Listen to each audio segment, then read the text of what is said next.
If you wanted to send a message across the world in the 13th century, you basically had three options. 1. Walk it there yourself and hope you didn't bite the dust halfway. 2. Pay someone else to do it and still hope they didn't bite the dust halfway. Or 3. Be Genghis Khan and invent the fastest communication network in the medieval world. By the year 1206, the man born as Temujin had unified the Mongol tribes into one unstoppable war machine. Over the next 2 decades, he built an empire that stretched from Korea to the Caspian Sea, an area so massive it would take modern trucks days to cross. Back then, forget days. Without his system, you'd measure delivery times in seasons. This wasn't just a big empire, it was ridiculously big, the kind of landmass that made mapmakers weep into their inkpots. And here's the problem with being the ruler of the largest contiguous empire in history. If something important happens in one corner of your domain, you can't exactly hop on a plane to deal with it. Imagine being in Mongolia and finding out 6 months later that someone in Persia has decided to stop paying taxes. By the time your army arrived, they might have built a wall, elected a new ruler, and opened a bakery. Hello, travelers. Histories do not always need to be boring.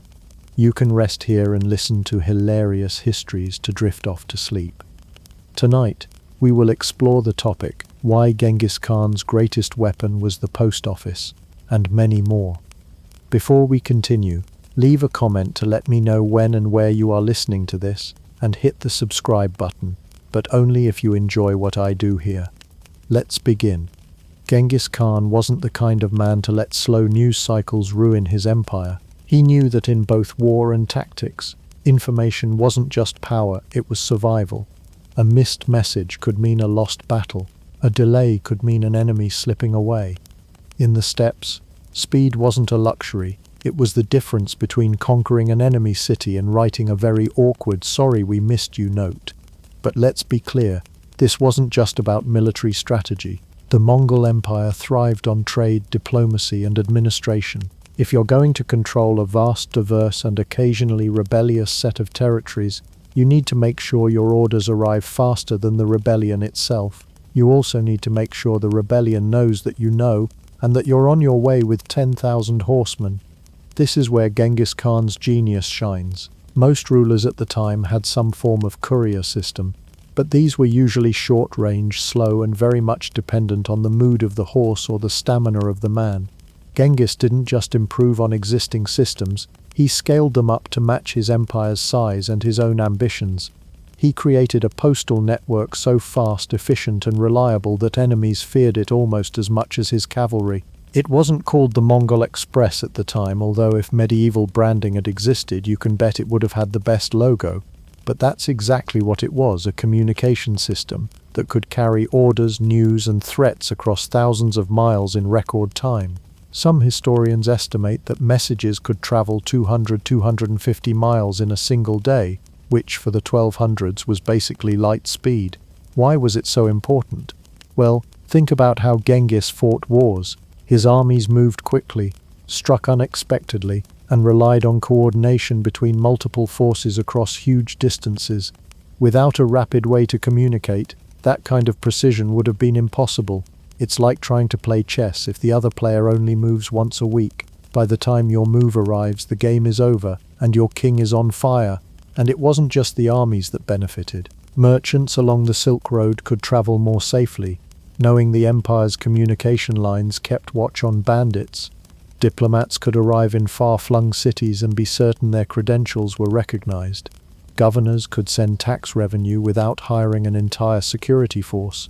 It was as if Genghis had given the entire empire a nervous system, one that could detect trouble instantly and react before the problem got out of hand.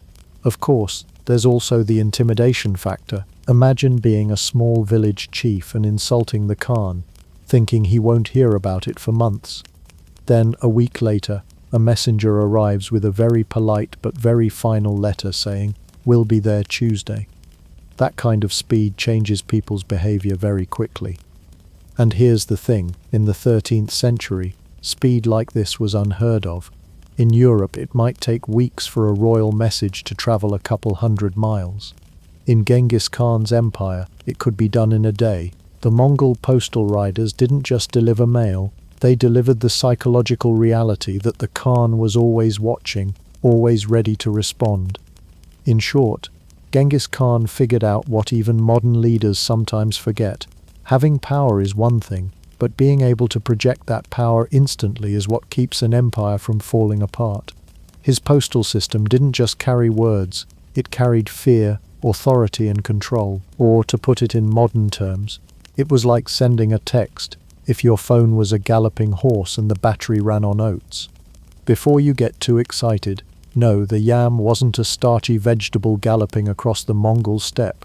It was the beating heart of Genghis Khan's communications empire, a meticulously planned relay network that turned a vast and unwieldy landmass into something manageable. The name comes from the Mongol word for checkpoint or station, and these stations were the medieval equivalent of an airport terminal, combined with a rest stop. Except instead of overpriced sandwiches and delayed flights, you got fresh horses, warm food, and a safe bed. The yam was the foundation that made the Mongol Express possible. Without it, all the Khan's grand ideas about lightning-fast communication would have been as useful as a one-legged camel. So how did it work? Imagine the empire as a giant game board, with dots scattered across it.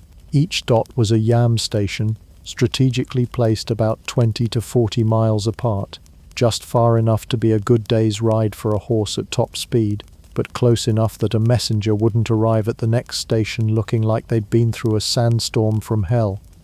At each station, a rider could swap out their exhausted horse for a fresh one, grab a quick meal, and be back on the road within minutes. The genius of the system lay in its relay nature.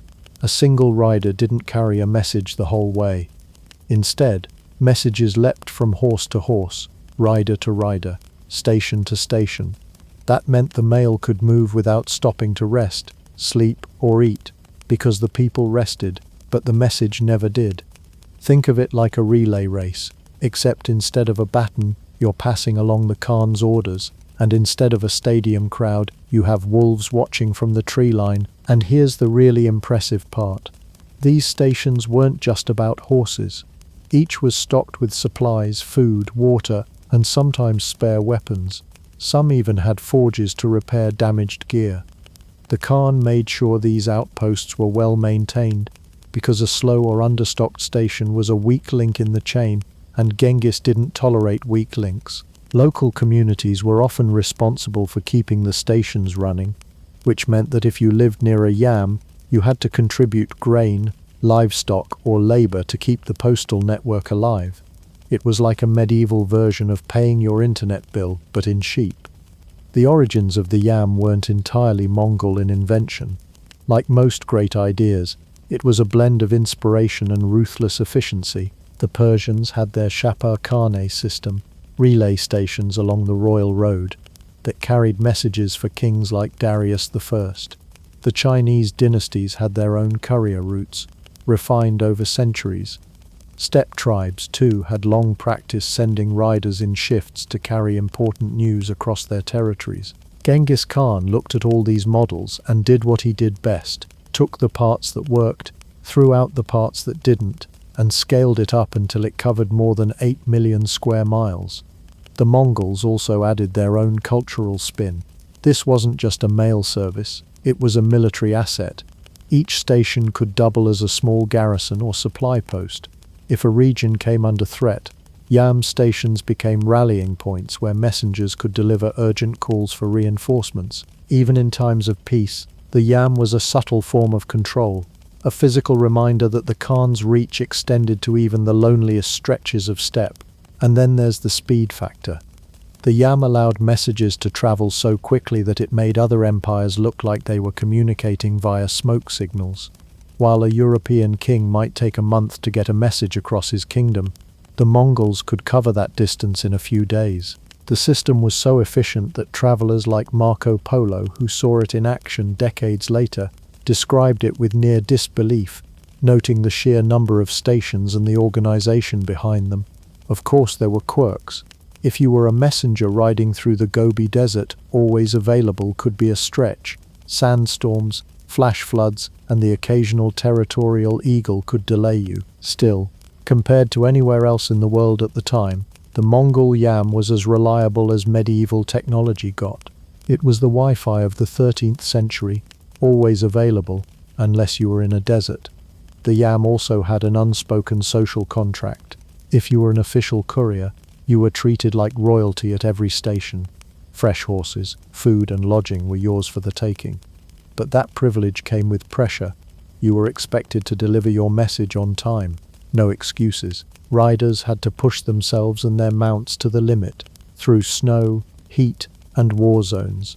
Failure wasn't just frowned upon, it could be fatal for the messenger. The Mongol Empire didn't send apology letters. In short, the yam turned Genghis Khan's empire into something no one had seen before.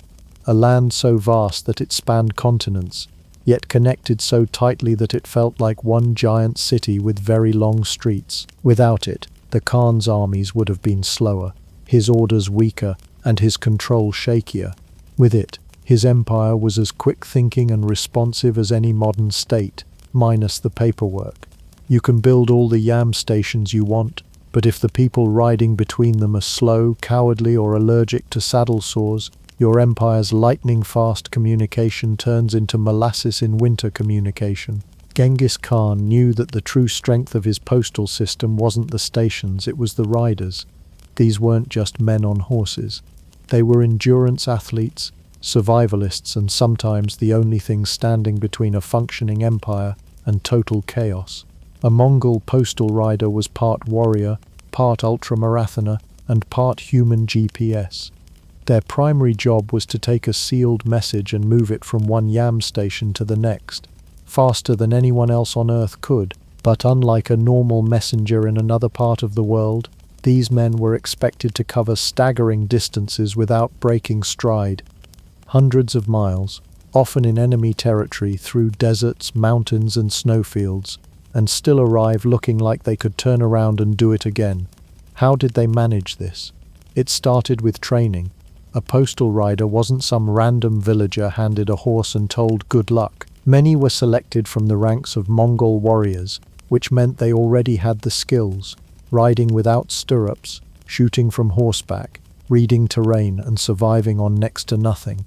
From a young age, stepchildren learned to ride almost before they could walk. Some historical accounts claim Mongol boys could ride standing up or hanging off the side of a galloping horse by the time they were 10. By adulthood, a skilled rider could travel nearly 100 miles in a day without a relay system. Plug them into the yam, and that distance multiplied many times over. A single courier's day might go like this: wake up before dawn, eat something light, usually dried meat or curd, check your gear, and then ride like your life and the empires depended on it. At the next station you'd swap horses, grab a drink of fermented mare's milk, which is exactly as questionable as it sounds, and take off again. Rinse, repeat until the message was delivered. Rest was minimal. Riders might sleep in short bursts if the journey was especially long, often lying flat on the horse's back to avoid falling off. And in dangerous stretches there was no stopping at all. You just switched horses and kept going. They were expected to push past exhaustion, past hunger, past common sense. In a way, the Mongol postal rider was the medieval version of a special forces operative, except instead of night vision goggles, they had an iron stomach and a very loyal pony. Speaking of ponies, let's talk about the true four-legged heroes of the system. Mongol horses were small, sturdy, and terrifyingly tough. They weren't sleek like Arabian steeds or massive like European war horses. They were shaggy, stocky, and built for survival. These animals could thrive on sparse grass, drink water only once a day, and still carry a rider at speed for hours. In emergencies, a rider could survive by nicking a vein in the horse's neck and drinking its blood, a gruesome but practical step tradition that kept both man and mount alive in the harshest conditions. And no, that's not exaggeration. Historical records tell us that Mongol riders would sometimes go days without proper food or water, relying entirely on this method. It sounds brutal, and it was, but the horse wasn't seriously harmed, and the rider got enough nutrition to keep going. This is why when we say they didn't need protein shakes, they were the protein shake, it's not just a joke, it's disturbingly accurate. These riders also had to be survival experts. They could navigate without maps, using the stars, the wind, and the lay of the land. They could recognize safe watering holes, avoid dangerous ravines, and spot enemy patrols from miles away. Many carried bows and arrows or short swords, ready to fight off bandits or wild animals. Losing the Khan's message wasn't an option, and neither was dying in a ditch without trying to fight back. Weather didn't stop them either. Blizzards, sandstorms, monsoons. They pushed through them all. A storm might slow the mail, but it didn't stop it. Riders wrapped themselves in felt cloaks and furs, or wore multiple layers of leather to stay warm in sub-zero temperatures. In the desert heat, they'd ride at night and rest in whatever shade they could find during the day. The point was simple: the message had to move, no matter the conditions. All this meant that the Mongol postal rider became a figure of near-mythic respect. Villagers along the routes knew better than to delay them, and bandits quickly learned that killing a courier was a fast way to invite the wrath of the empire. These were the men who could literally outrun armies if trouble came. They could slip away into the steppe and be 100 miles gone before the enemy even saddled up. If you imagine them as dusty, exhausted, and half dead, you'd only be half right. Yes, they lived hard lives, but they were also proud of their role. Carrying the Khan's seal was an honor, and a dangerous one. Every rider knew they were part of something far larger than themselves. They weren't just delivering messages, they were delivering the will of the most powerful man on earth, at a speed no one else could match. So, while the yam was the skeleton of the postal system, the riders were its beating heart, strong, tireless, and always moving. And as we'll see next, even the best riders needed the right paperwork to make the whole system work without constant fights, misunderstandings, or accidental decapitations. Long before governments invented paper passports, and centuries before anyone thought of stamping them in an airport full of overpriced sandwiches, Genghis Khan had already mastered the concept. His version didn't require photo ID, but it did involve a chunk of precious metal that said, in no uncertain terms, "I work for the most dangerous man alive, so maybe don't mess with me." This was the paisina, a tablet or medallion, usually made of silver, gold, or bronze, inscribed with official markings. In the Mongol Empire, it was the ultimate get-out-of-trouble-free card. Show one to a local governor, a merchant caravan, or a garrison commander, and you could expect immediate hospitality, food, a place to sleep, a fresh horse, and maybe even a respectful bow.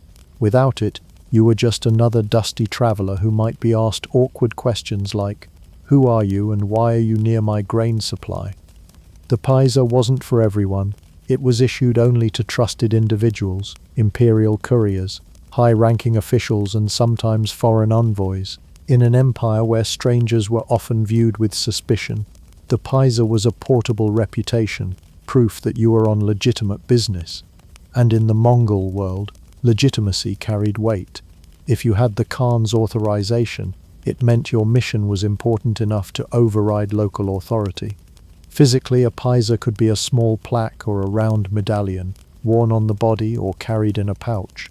The inscriptions varied, but they often bore the imperial seal and an inscription stating that the bearer acted under the Khan's orders.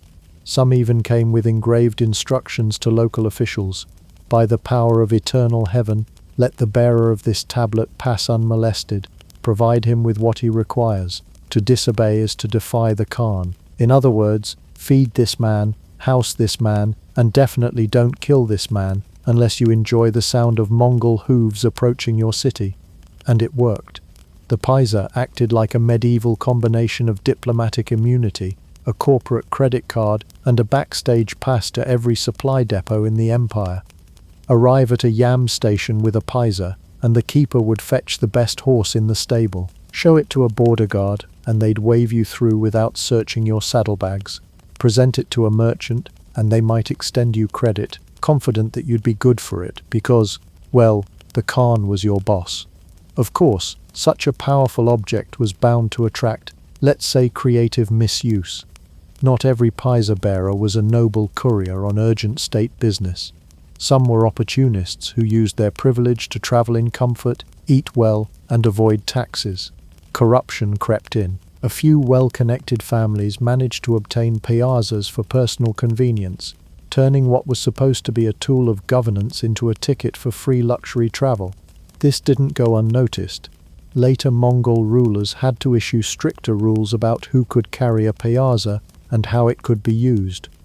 One law limited the number of horses a piazza holder could demand from a station, because some individuals were showing up with entourages big enough to empty the stables. Imagine a hotel loyalty program where a member shows up with 200 cousins and insists on free rooms.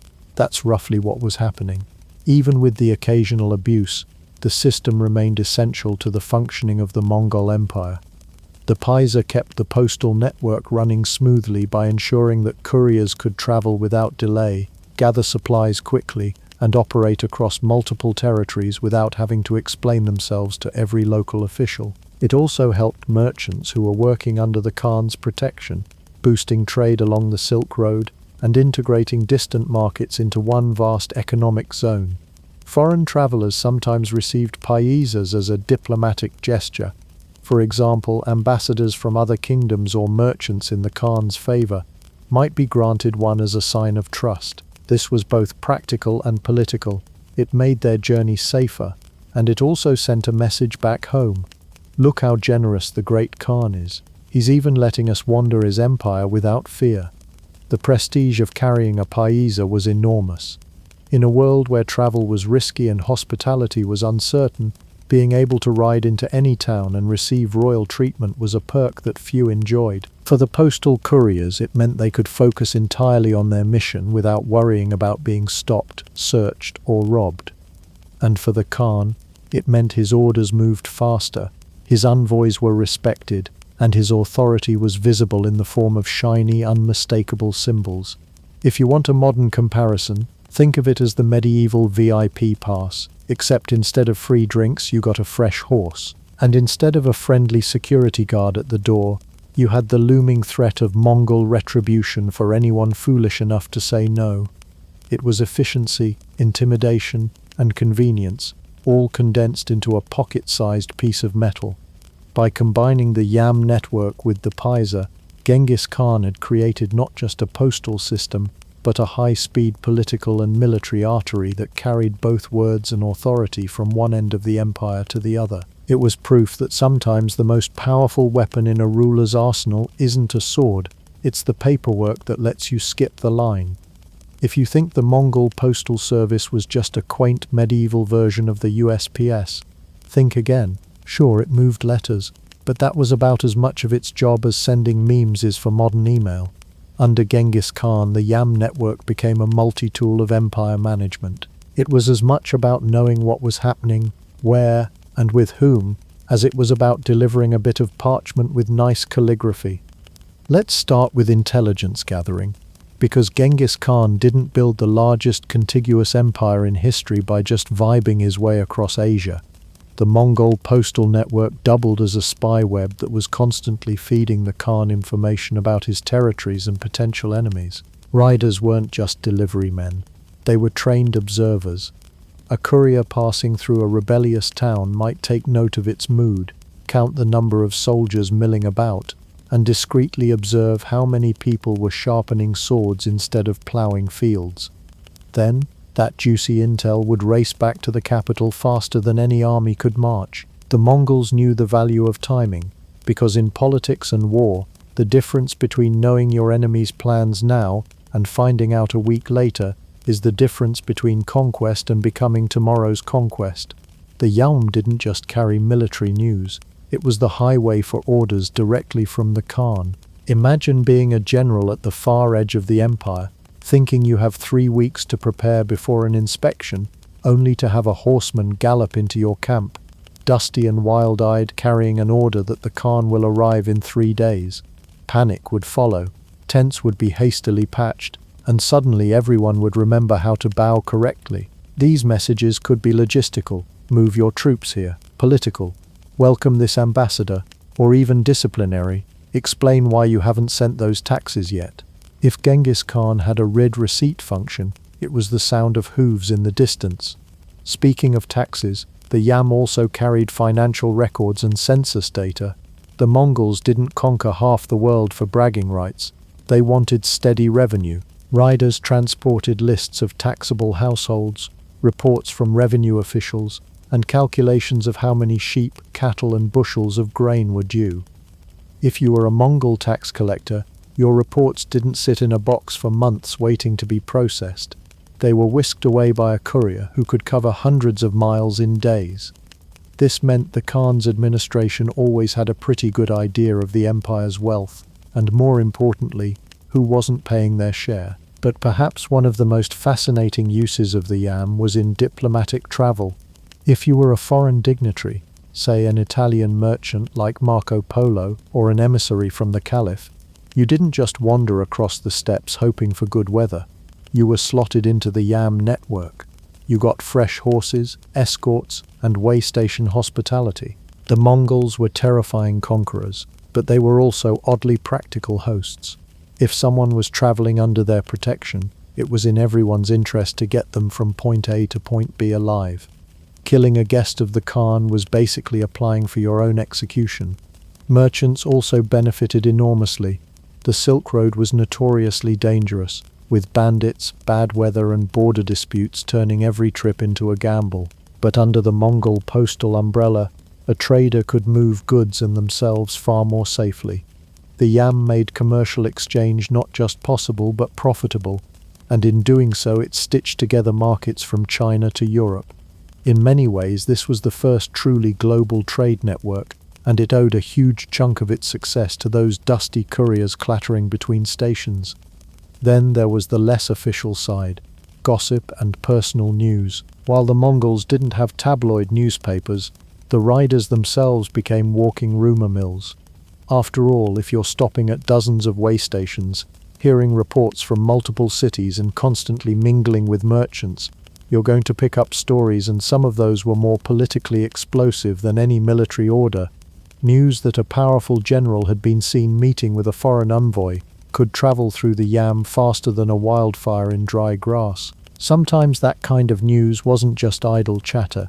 It could influence alliances, spark investigations, or even start wars. The Mongols understood the power of information in all its forms. They didn't just want to know troop movements. They wanted to know if a famine was looming in one region, if a noble's loyalty was slipping, or if a city was ripe for recruitment rather than siege.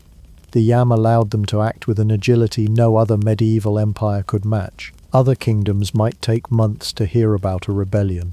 The Mongols could hear about it, decide what to do, and have troops on the move before the rebels finished sharpening their pitchforks. Of course, not all of this was perfect.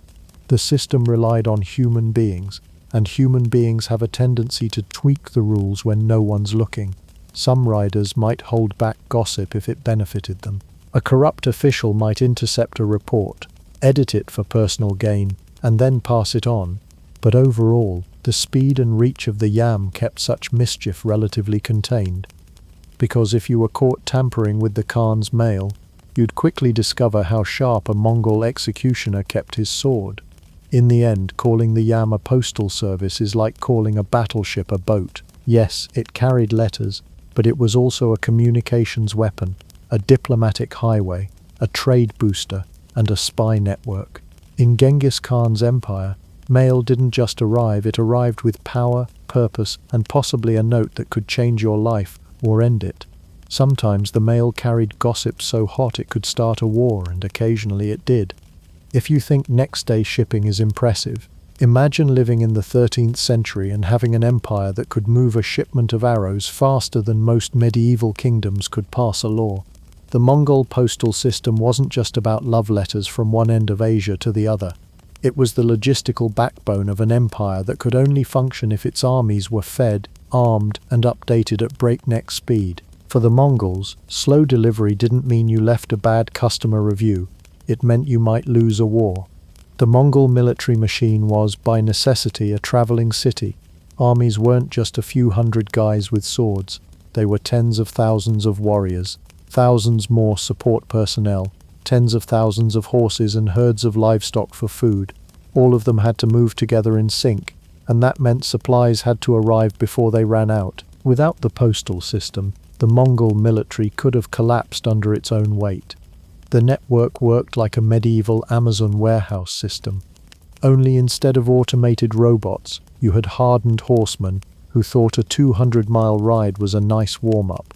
Once an order was placed, usually in the form of a terse, possibly terrifying imperial decree, the system sprang into motion. At relay stations spaced roughly every 25 to 40 miles, fresh horses were saddled and riders swapped, ensuring packages, or in this case, bundles of arrows or dried meat, were in constant motion.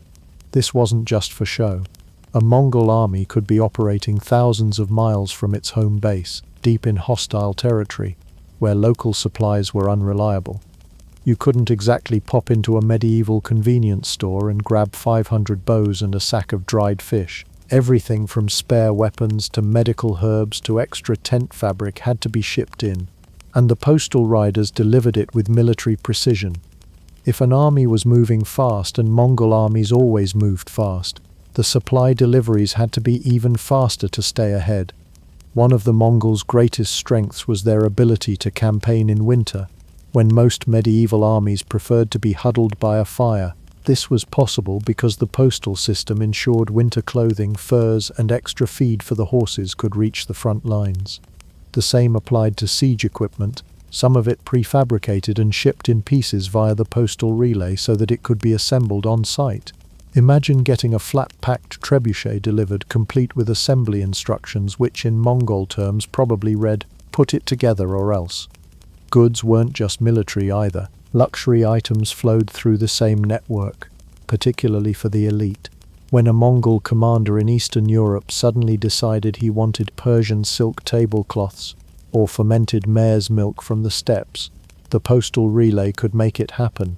The wealth of the empire moved along with its orders, reinforcing the sense that no matter where you were, the center of power was just a gallop away. And of course, news traveled with the goods. A shipment of weapons might be accompanied by a written report on the enemy's troop movements, or by verbal updates passed from rider to rider. This meant that military commanders could adapt strategies in near real time, or at least in the fastest possible time available before the invention of the telegraph. That's how an army could suddenly change direction and ambush an enemy that thought it was safe. The postal system's role in logistics also meant it could be weaponized against enemies. When an enemy territory was invaded, Mongols would sometimes seize control of local roads and incorporate them into their own relay system, using their enemy's infrastructure to feed their own war effort. It was the ultimate "thanks, we'll take it from here" moment in medieval logistics. The efficiency was so legendary that some contemporary observers compared it to the circulation of blood in a human body, the heart being the great Khan, pumping orders and resources out to the limbs, the armies, which could then strike anywhere without losing strength. The system kept the empire's war machine oxygenated, so to speak, with food, weapons, and reinforcements always on the move. Of course, the speed also made the Mongols terrifying. Other kingdoms might have weeks to prepare for an incoming army. By the time a Mongol attack was reported, their forces could already be at your gates, fully supplied and ready for battle. The combination of ruthless military planning and a delivery network that never slept made them almost unstoppable. And while the system was efficient, it wasn't exactly customer-friendly. The funny angle? Mongol delivery guarantees were less about refunds and more about consequences. If a shipment was delayed because a way station had failed to prepare fresh horses or food, the local official could face severe punishment. We're talking fines, beatings, or in some cases death. Nothing motivates quality service like knowing your boss is Genghis Khan. In a way, the Mongol postal system was centuries ahead of its time. It understood that war wasn't just won on the battlefield, it was won in the supply chain. And in that chain there was no such thing as out for delivery. Everything was in delivery, all the time galloping toward its destination on a diet of grass and sheer willpower. Because when your empire stretches from the Pacific Ocean to Eastern Europe, you can't afford to wait around. Whether it was sacks of grain, barrels of dried milk, siege engines, or a pouch of emeralds, the Mongol Amazon Prime delivered. And it did so with the unspoken promise: your package will arrive in 3 days or less, or your village will. If you want to know how Genghis Khan held together the largest contiguous empire in human history, you can forget the romantic image of endless horsemen sweeping across the plains. Yes, they did plenty of that. But the real magic? Information. The ability to send, receive, and act on news before it had time to grow stale. And for that, the Mongol postal system was less a mail service and more the central nervous system of an empire that stretched from Korea to the Caspian Sea. Think of the Mongol Empire as a body. Genghis was the brain, the armies were the muscles, and the Yam postal relay was the network of nerves carrying every signal. Without it, the empire would have been an enormous, twitchy mess, all limbs and no coordination. With it, Genghis could sense trouble brewing thousands of miles away and send the appropriate "don't even think about it" message right back. One of the Khan's greatest fears wasn't losing a battle, it was losing control of distant provinces before he even knew they were in trouble. Without the Yam, by the time a rebellion in Samarkand sent word to Karakoram, it might be months too late. But with relay riders swapping fresh horses every 25 to 40 miles, news could travel across the empire in a fraction of the time. And this wasn't just about sending threats. Sometimes the news was subtler. A provincial tax collector suddenly remitting less gold, a governor making strange alliances, a general sending suspiciously worded letters. In an empire where loyalty could shift with the wind, the Yam gave Genghis an early warning system that let him strike before problems metastasized. Funny enough, this often meant a troublemaker might receive a friendly visit from a Mongol detachment before he'd even finished planning his coup. It's like announcing you're going to throw a surprise party and finding your guests already in your living room, holding your cake. In an empire this size, moving an army wasn't like pushing pawns across a chessboard. It was like coordinating an intercontinental orchestra. Different forces might be hundreds or even thousands of miles apart, yet they needed to move in harmony. If one force arrived before the others, it could be slaughtered. If they all arrived late, the enemy could slip away entirely. Through the Yam, Genghis could order synchronized troop movements, direct reinforcements, and change battle plans in real time. This was revolutionary for the 13th century. Most rulers had to plan campaigns months in advance and just hope that their messengers made it through. Genghis didn't rely on hope, he relied on riders who could cross the distance between Moscow and Beijing faster than some medieval kings could get from London to Edinburgh. This wasn't just impressive, it was terrifying for his enemies. Imagine thinking you had weeks before the Mongol army could reach you, only to see their banners on the horizon by Thursday. The Yam wasn't just a top-down control mechanism. It also let information flow upward from the local level to the imperial court. Provincial officials, city governors and military commanders could report on crop yields, trade, weather conditions, and most importantly, the mood of the population. In an era where most rulers only learned about problems when a neighboring city was already burning, Genghis could respond to famine, banditry, or even floods before they spiraled into crises. This meant that for all his ruthless efficiency, the Khan could also be unexpectedly pragmatic. If a province was starving, he'd send grain. If a governor was overtaxing his people, he might replace him. Sure, the new guy would also tax them, but at least they'd get a fresh horse with their complaint. Of course, information is only useful if it arrives intact. One of the underrated achievements of the Yam was the reliability of its messages. Riders were trained not just to move fast, but to handle sensitive orders without altering or losing them. Each stop along the route had a system for verifying documents, ensuring that no one could slip in a fake order without the proper seals. Still, there was the occasional hiccup, a courier misreading a hastily written instruction, a translation error as a message crossed linguistic borders. Sometimes these slip-ups were harmless. Other times they could mean an army showing up in the wrong province entirely. The Mongols quickly learned that a little redundancy, sending multiple copies of the same order via different riders, was cheaper than a military disaster.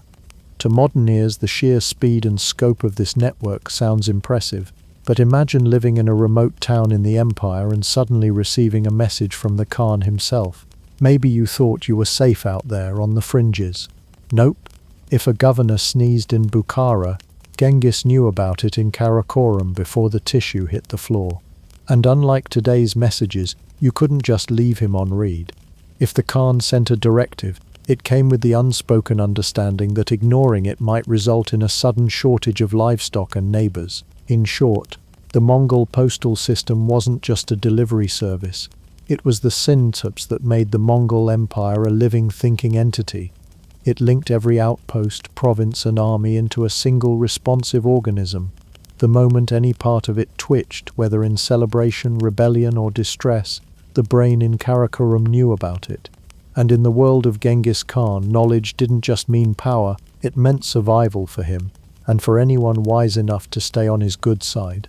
For all its legendary efficiency, the Mongol postal system, the Yam, was not invincible. Even with its web of way stations, fresh horses, and loyal riders, there were moments when communication simply broke down, and in an empire where speed meant control, a lost message could snowball into chaos. The Mongols did not tolerate such failures lightly. If you were a postal rider, losing a letter wasn't a minor slip-up. It was potentially a career-ending, life-ending, or empire-shaking mistake. The dangers were many. Bandits were the most obvious threat. While most feared the Mongol name enough to steer clear, the empire stretched over thousands of miles, and some remote corners were still wild enough to harbor desperate thieves. Riders often carried valuable goods alongside their messages, making them tempting targets. But bandits didn't just risk their lives, they risked annihilation. Attacking a Yam courier was like stealing directly from the Khan himself, and the Mongol response was swift and brutal. Entire villages suspected of harboring highway robbers could be wiped from the map as a warning to others. Then there was the weather. Mongolia itself was notorious for sudden blizzards, scorching summer heat, and winds that could cut through layers of felt clothing. A rider could leave a sunny station in the morning and be swallowed by a snowstorm by midday. Horses struggled in deep snow or slippery ice, and river crossings during spring melts were treacherous enough to drown both mount and rider. A letter soaked through and rendered illegible wasn't simply ruined. It was a failure of duty that could carry severe consequences. Enemy invasions were a different kind of problem. The Yam was designed to move through peaceful, controlled territory, but when war erupted on the fringes of the empire, postal routes could become battlegrounds. During certain campaigns, enemy forces targeted relay stations deliberately, knowing that disrupting communication could slow the Mongol war machine. A severed link in the chain might mean days or even weeks before the Khan's orders reached a distant general. A delay that could turn a decisive victory into a crushing defeat. And what happened when the system truly failed? In rare cases, it led to full-scale disasters. A governor might never receive instructions to prepare defenses against a rival army. An ally expecting reinforcements might find themselves abandoned because the request for aid was lost en route. A tax collector might fail to deliver tribute on time, leading the central court to believe rebellion was brewing. The Yam was the empire's nervous system, and when a signal didn't get through, the Mongols could overreact in ways that left entire cities regretting the postal error. Punishments for disrupting the postal system were legendary in their severity. Sabotage was treated as treason, whether you were an enemy agent, a greedy thief, or a careless insider. An intercepted message might mean public execution. A destroyed relay station could lead to the mass enslavement of a local population. Even riders themselves were not spared. Falling asleep on duty, arriving late without a legitimate excuse, or failing to protect your cargo could be met with flogging, dismissal, or worse. The Mongols believed that if the Yam failed, the empire failed, so its defenders were held to impossibly high standards. Yet, despite these dangers, most riders stayed loyal and effective. Part of that was the fear factor. Yes, but there was also pride in the job. The Yam was more than just a delivery service. It was the glue holding the largest contiguous empire in history together. Even in the face of blizzards, arrows, and bandit blades, riders pushed forward. knowing that the fate of cities, armies, and entire provinces could hinge on whether or not they made it to the next station. But when it didn't work, when the letter was lost, the station burned, or the message delayed, the consequences were far more than a bad reputation. They could be felt across hundreds of miles, toppling leaders, sparking unnecessary wars, or collapsing entire military campaigns. In the Mongol world, the mail wasn't just mail, it was power, and losing it was like cutting off the empire's lifeline. When Genghis Khan died in 1227, most people probably expected his empire to collapse into a chaotic mess of infighting, land grabs, and suspicious hunting accidents involving rival heirs. And yes, there was plenty of that. But one thing his successors were smart enough to keep and even improve was the yam, the Mongol postal system. This was not just because it was useful. It was because by then the Mongols had learned that controlling communication was as important as controlling territory. You could have the largest army in the world, but if your messages took weeks to arrive, you were basically a very well-armed hermit. Under Genghis's sons and grandsons, most notably Ogedei, Munka, and Kublai Khan, the network expanded far beyond its original heartlands. The yam stretched from Korea to the edges of Hungary, covering not just military zones but trade routes, river crossings, and even mountain passes that most sane people would avoid. Riders could now travel through areas that had been inaccessible before, thanks to newly built relay stations, bridges, and ferries. This wasn't a static system frozen in Genghis's era. It was an evolving infrastructure project that grew with each new conquest and diplomatic relationship. In China, Kublai Khan took the concept and blended it with the existing courier traditions of the Tang and Song dynasties, producing a system so efficient that it impressed even the famously detail-obsessed Chinese bureaucracy. Meanwhile, in the West, the Mongols' grip on Russia introduced a version of the yam that would inspire the Russian Imperial Postal Service centuries later. The very concept of riding relay style, switching horses at way stations, and maintaining a state-funded courier system would become a fixture in Eurasian governance long after the Mongol Empire itself was reduced to a historical cautionary tale about overextension. But perhaps the most famous review of the yam comes from Marco Polo. The Venetian traveller spent years in the service of Kublai Khan, and his writings about the Mongol postal system read less like a dry travel account and more like an enthusiastic blog post from someone who has just discovered overnight shipping.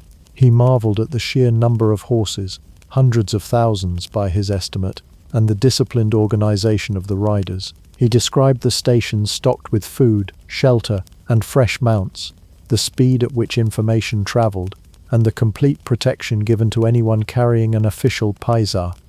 In Marco Polo's telling, the yam was the circulatory system of the empire, pumping orders, goods, and news with an efficiency that would make medieval Europe look like it was still sending messages by tying them to rocks and throwing them at people. The genius of the yam was that it was more than a transportation system. It was a political glue that held an empire of staggering size together. Provincial governors relied on it to receive orders directly from the Khan without weeks of delay. Generals in the field could coordinate with each other across thousands of miles, adjusting strategies in real time. Merchants could transport their goods safely, boosting trade and tax revenues. Even foreign emissaries benefited. As long as they carried the right medallion, they could travel the empire with full protection, eating the best food available and sleeping in relative comfort compared to the average traveler. And yet, its endurance after Genghis's death was not guaranteed. Maintaining such a system required immense resources, thousands of horses, constant repairs to way stations, and the manpower to guard vulnerable stretches from bandits or hostile tribes.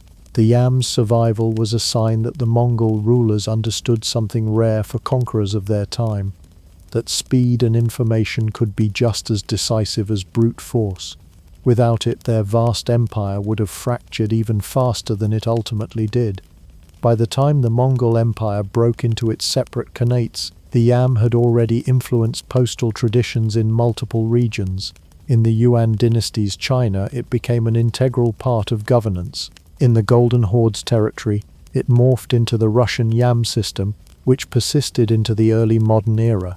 Even in Persia under the Ilkhanate, the concept of state-controlled relay stations survived, proving that Genghis's horse-powered emails had left a permanent mark on Eurasia. So, while the Mongols may be remembered for their thunderous cavalry charges, terrifying sieges and general tendency to make people suddenly very interested in surrender, one of their most lasting legacies was far quieter: the steady, relentless hoofbeats of postal riders carrying orders, news, and occasionally gossip.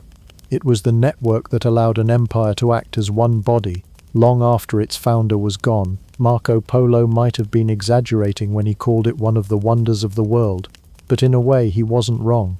After all, if you can get a message from Beijing to the Black Sea faster than most people in Europe could send one to the next town over, you deserve a little bragging rights. The Mongol postal system, or YAM, wasn't just an invention of its time, it was a template for how empires, nations, and even businesses would think about communication for centuries to come. When Genghis Khan set up his vast network of relay stations, stocked with fresh horses and supplies, he wasn't just building a convenience for himself. He was creating an artery that kept the lifeblood of his empire, information, orders and goods, moving at a speed unheard of in the medieval world. Without it, the Mongol Empire might have collapsed under its own size. Instead, it thrived. And even after the empire fractured, the idea stuck, quietly galloping into the future in unexpected ways.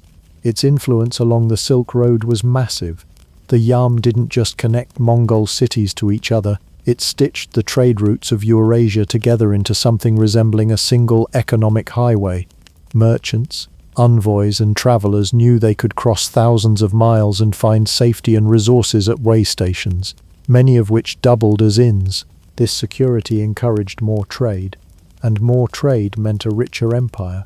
Spices from India, silk from China, glass from Persia, and even furs from the forests of Siberia could move faster and more safely than ever before.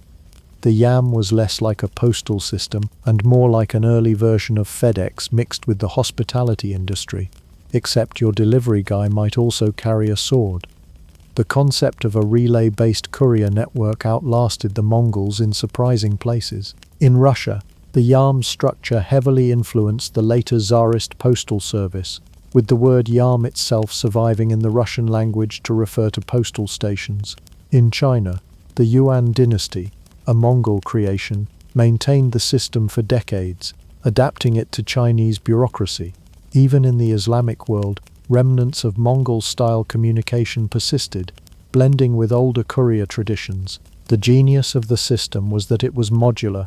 It could be adapted to different governments, different terrains, and different political needs.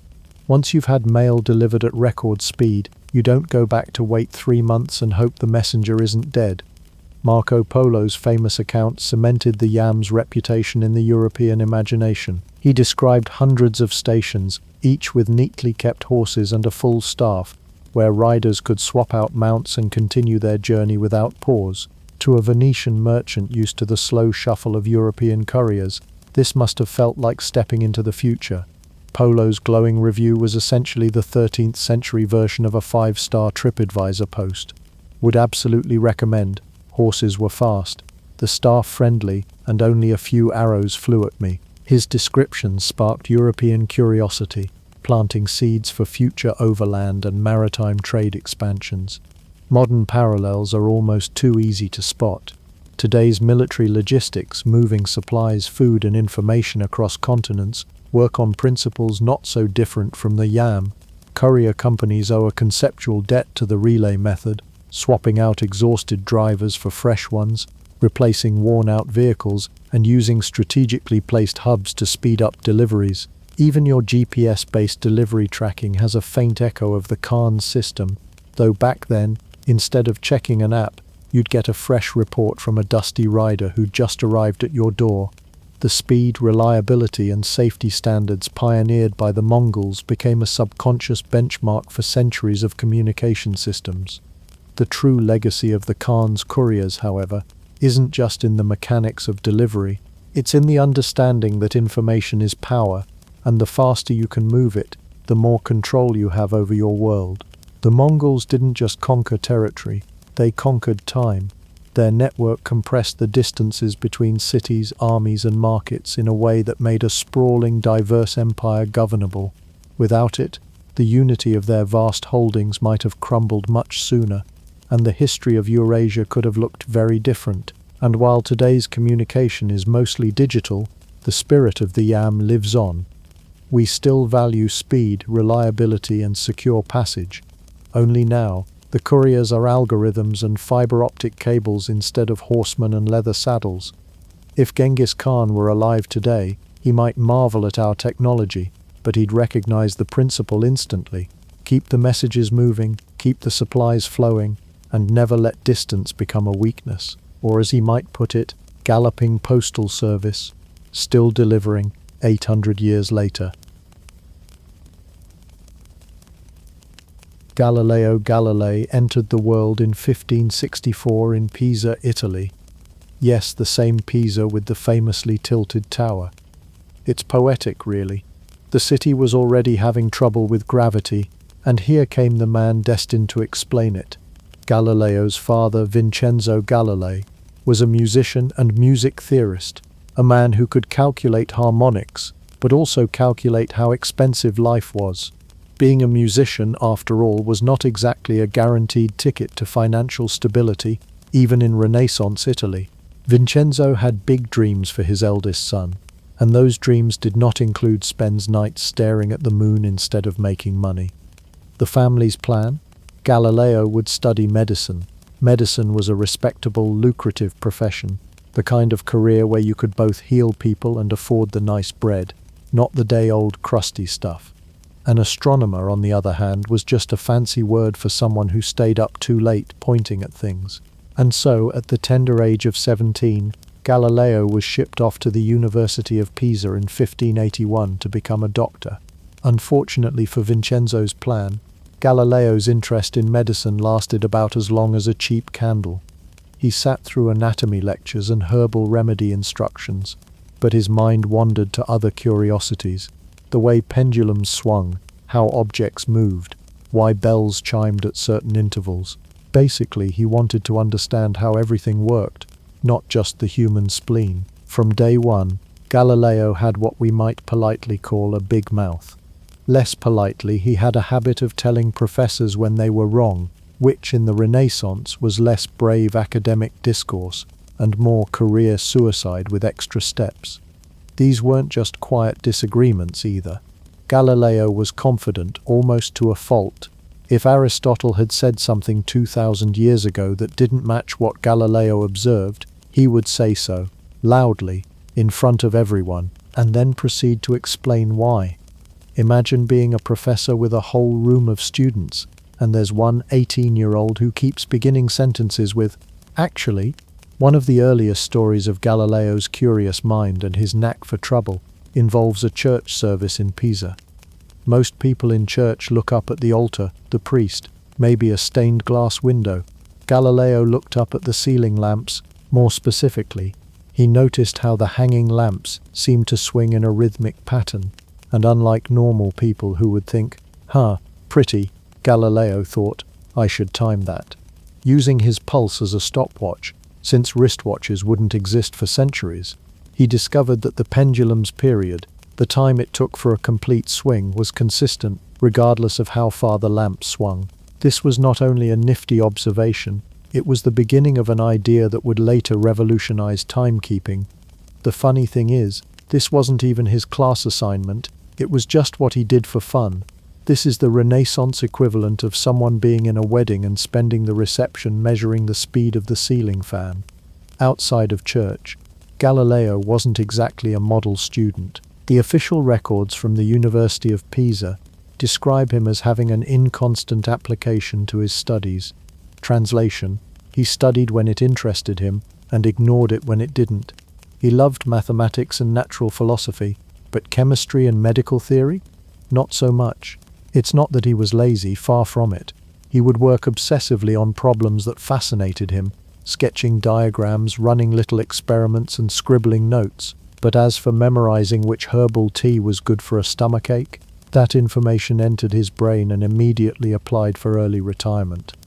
By 1585, after 4 years of not becoming a doctor, Galileo left the University of Pisa without a degree. His father might have been disappointed, but Galileo seemed unfazed. The idea of trudging through more anatomy lectures just so he could spend the rest of his life bleeding people with leeches did not appeal. Instead, he turned his attention to mathematics, a subject that didn't pay well but did offer the satisfaction of being right. At this stage, Galileo's life could have gone in several directions. He could have become a permanent academic rebel, bouncing from one subject to another without finishing anything. He could have given in to family pressure and gone back to medicine, but instead, he took the risky route, trying to make a living teaching math and doing independent research. It was the intellectual's equivalent of joining a garage band. Not a lot of money, but a lot of passion. In hindsight, you can see the seeds of Galileo's later life already sprouting in Pisa. His tendency to question authority, his obsession with observation and measurement, his impatience with "because that's what Aristotle said" as an explanation, and of course his inability to keep these thoughts to himself, no matter how dangerous they might be to express. The irony is that in the late 16th century, none of this looked promising. Galileo wasn't yet a famous scientist. He was just another dropout with strong opinions and a fascination with how the world worked. But that restless mind was already scanning for patterns in swinging lamps and rolling balls, waiting for the right moment to change the way we all think about the universe. Or, as his professors might have put it, smart kid, doesn't listen. Galileo studied medicine for about as long as most people keep a New Year's resolution, and with the same level of enthusiasm. By the time Galileo walked away from the University of Pisa without a degree, he was already nursing a quiet obsession: motion. Not poetry, not medicine, not the Renaissance's latest trend in fancy collars. Just the simple, relentless question of how things moved. If an object fell, how fast did it fall? If it rolled, did it speed up? These might sound like straightforward questions, but in the late 1500s, the answers had been set in stone for nearly 2 millennia. And the man who wrote those answers? Aristotle, the ancient Greek intellectual heavyweight who had been the default correct answer for basically everything since 350 BC. Aristotle's rules for motion were simple. Heavy things fall faster than light things. Motion stops when you stop pushing, and the Earth sits still at the center of the universe while everything else spins around it. These rules were comforting, neat, logical, and blessed by centuries of repetition in classrooms. No one had really bothered to test them because, well, Aristotle was Aristotle. You didn't fact-check the ancient world's smartest guy. You just quoted him and called it a day. Galileo was not built for that kind of blind acceptance. He was the Renaissance's equivalent of the annoying kid in class, who, when told the sky is blue, immediately asks, "But how do you know?" And then he actually goes outside to check. The problem with testing Aristotle's falling objects theory directly was that dropping things and timing them was tricky. There were no stopwatches, no slow-motion cameras, and your average free fall happened so fast that human reaction time would ruin the measurement. Galileo needed a way to slow motion down, not because he couldn't see fast things, but because he couldn't measure them precisely. His solution was simple, elegant, and just the right amount of defiant: an inclined plane. Picture a long, smooth wooden board tilted at an angle, with a groove carved down the middle so a ball could roll without wandering off. By letting gravity pull the ball down at a slant instead of straight down, Galileo could stretch out the fall, making it slow enough to time. And how did he time it? With water. Yes, water. Galileo devised a clever system. As the ball rolled down, an assistant would let water flow into a container. At the end of the run, they would weigh the water, and since they knew how much water flowed per second, they could work backward to calculate the time. It was the Renaissance version of a stopwatch, and honestly a little more stylish. Through painstaking experiments, Galileo made a groundbreaking observation: objects don't speed up at a constant rate, they accelerate. The distance covered increases in proportion to the square of the time. In plain English, If the ball rolled for twice as long, it didn't go twice as far, it went 4 times as far. That was huge. It meant that motion had predictable mathematical laws, not just stuff falls until it hits the ground. And just as importantly, Galileo discovered that absent air resistance, objects of different weights would fall at the same rate. This directly contradicted Aristotle's cherished idea that heavier things fall faster. Galileo didn't just say Aristotle was wrong, he proved it with repeatable, measurable experiments. Now, was Galileo thinking about the grand revolution this would spark in physics? Probably. Was he also enjoying the quiet thrill of poking 2,000 years of academic consensus in the eye?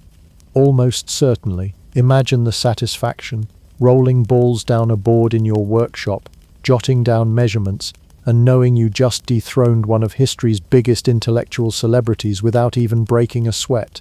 But Galileo's experiments didn't just bruise Aristotle's reputation, they hinted at something deeper. If motion was governed by mathematical relationships, then nature itself could be understood as a kind of code, predictable, measurable, and universal. This was not the way most people thought about the world in the late 1500s. For centuries, scholars had tried to understand nature by fitting it into philosophical categories. Galileo's approach was different.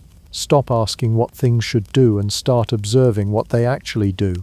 It sounds obvious now, but this mindset shift was seismic. Philosophers asked why in terms of purpose. Why does a rock fall? Because its natural place is on the ground. Galileo asked, how, in terms of process? How fast does it fall? And how does that change over time? One is about meaning, the other is about measurement.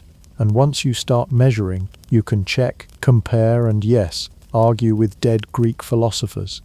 Naturally, not everyone was thrilled with this new do-your-own-experiments approach. For scholars who had built entire careers on Aristotle's authority, Galileo's inclined planes were not just wooden boards with grooves, they were troublemakers in disguise. Every ball he rolled was like a tiny cannonball aimed at the old guard's intellectual fortress. But the results spoke for themselves. His findings became the foundation for what we now call kinematics, the branch of physics concerned with describing motion. Without Galileo's careful water weighing and ball rolling, Isaac Newton would never have had the mathematical backbone for his laws of motion. In a very real sense, Galileo didn't just send balls rolling down hills, he set the entire field of modern physics rolling forward. Aristotle said heavier objects fall faster. Galileo said, prove it. Aristotle, unfortunately, was unavailable for comment. In the summer of 1609, news reached Italy of a strange new device being used in the Netherlands. A simple tube fitted with glass lenses, it could make faraway objects look much closer. At first it was being used for very practical purposes, spotting enemy ships before they arrived, checking whether the neighbors were building up suspicious amounts of cannons, that sort of thing. The device didn't even have a cool name yet. In Venice they called it an eyeglass or a spyglass. Galileo, however, heard about it and thought, oh, I can do better than that. No one sent him blueprints, no one shipped him a prototype. Galileo simply heard a description of the basic concept, lenses at each end of a tube, and got to work. Within days he had built a version of his own. Not content with making it work, he immediately improved it, creating telescopes with magnification 3 times greater than the Dutch originals. Soon, he was producing instruments with 20x magnification. It was part craftsmanship, part stubbornness. If someone else could make something, Galileo wanted to make it sharper, clearer, and capable of causing more arguments. Now, plenty of people were content to use the telescope to look at earthly things, ships, watchtowers, the occasional suspicious movement in the next village. Galileo decided to aim it upward, and that's when things started to get complicated for the human understanding of the universe. In the early 1600s, the moon was supposed to be perfect. Not pretty perfect, literally perfect.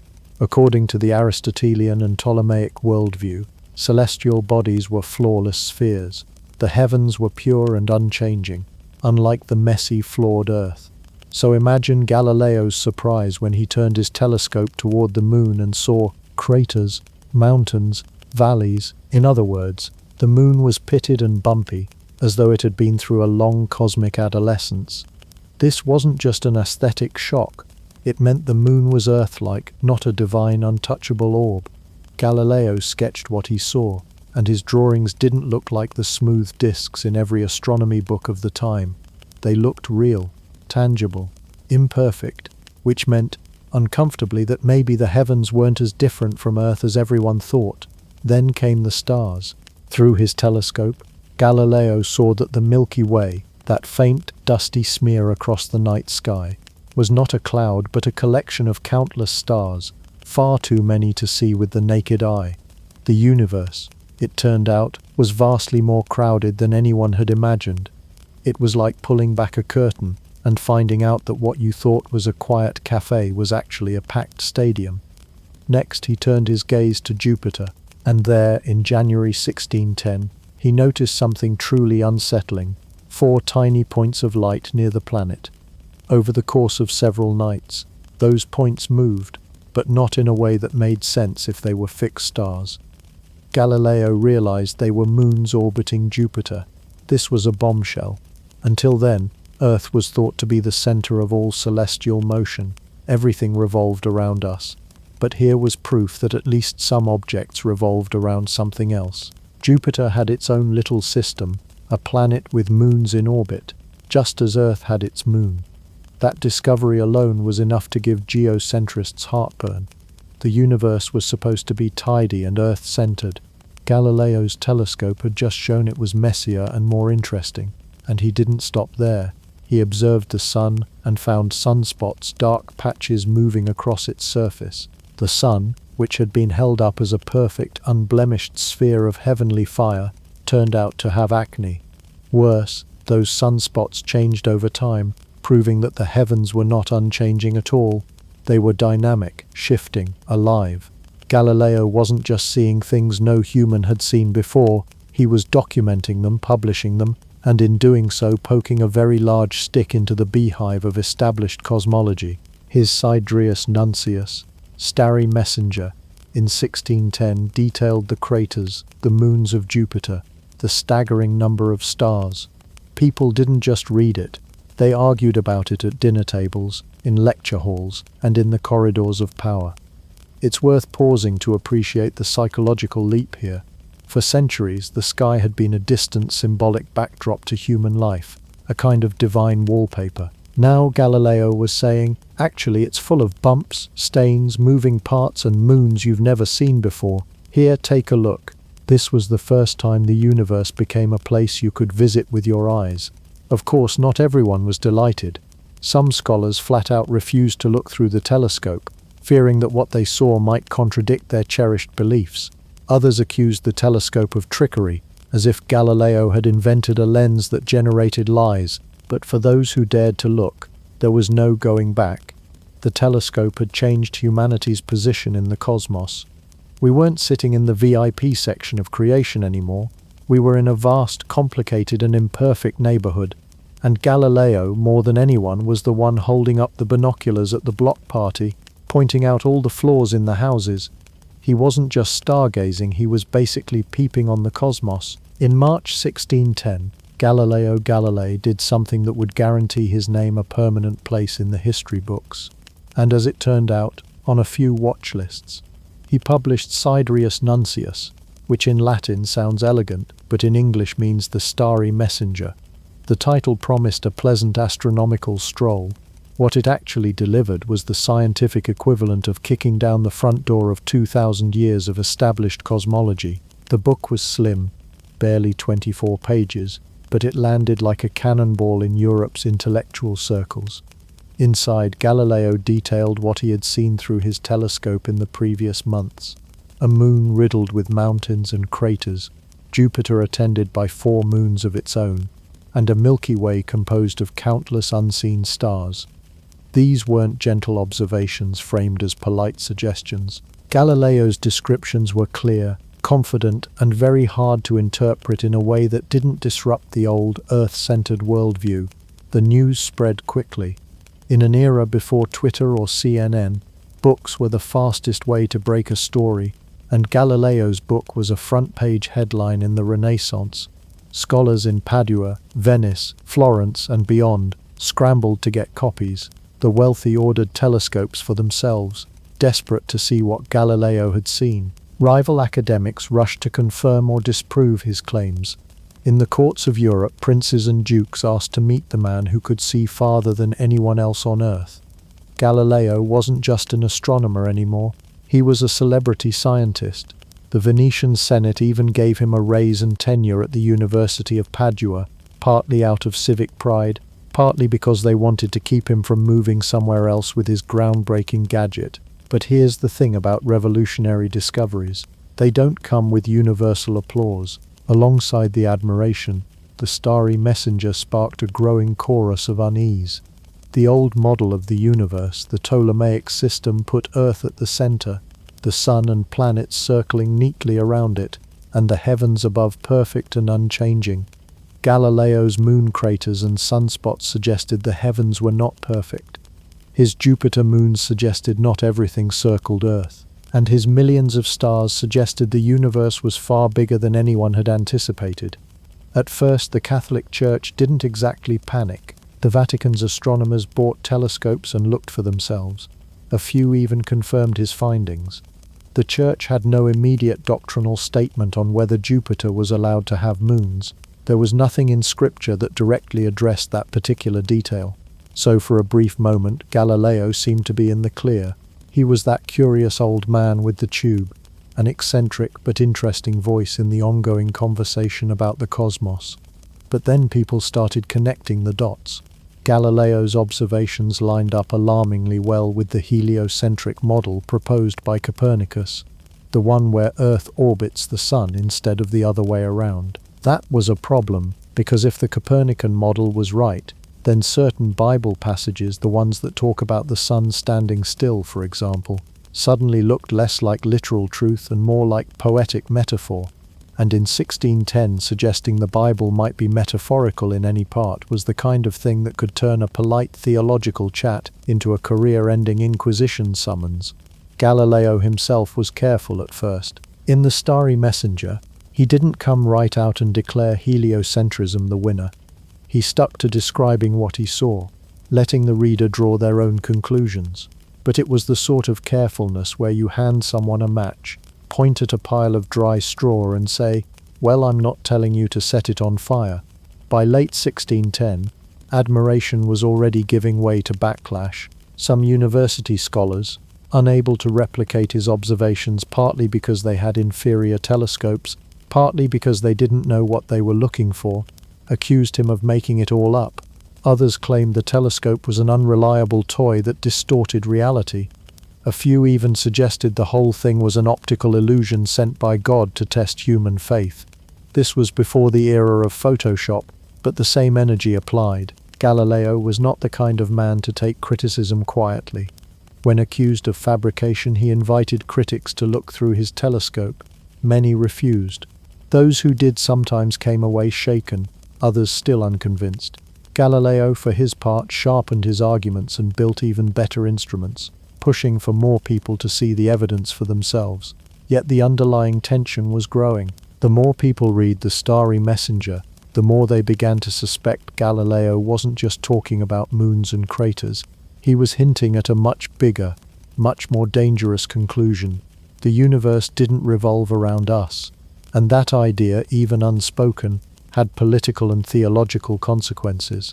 For now, though, Galileo basked in the mixed glow of fame and controversy. He had stepped onto the stage of European science with a book so small you could read it in a single sitting, and yet it had started a conversation that would lead to his eventual showdown with the Church. At first, the Church thought Galileo was harmless.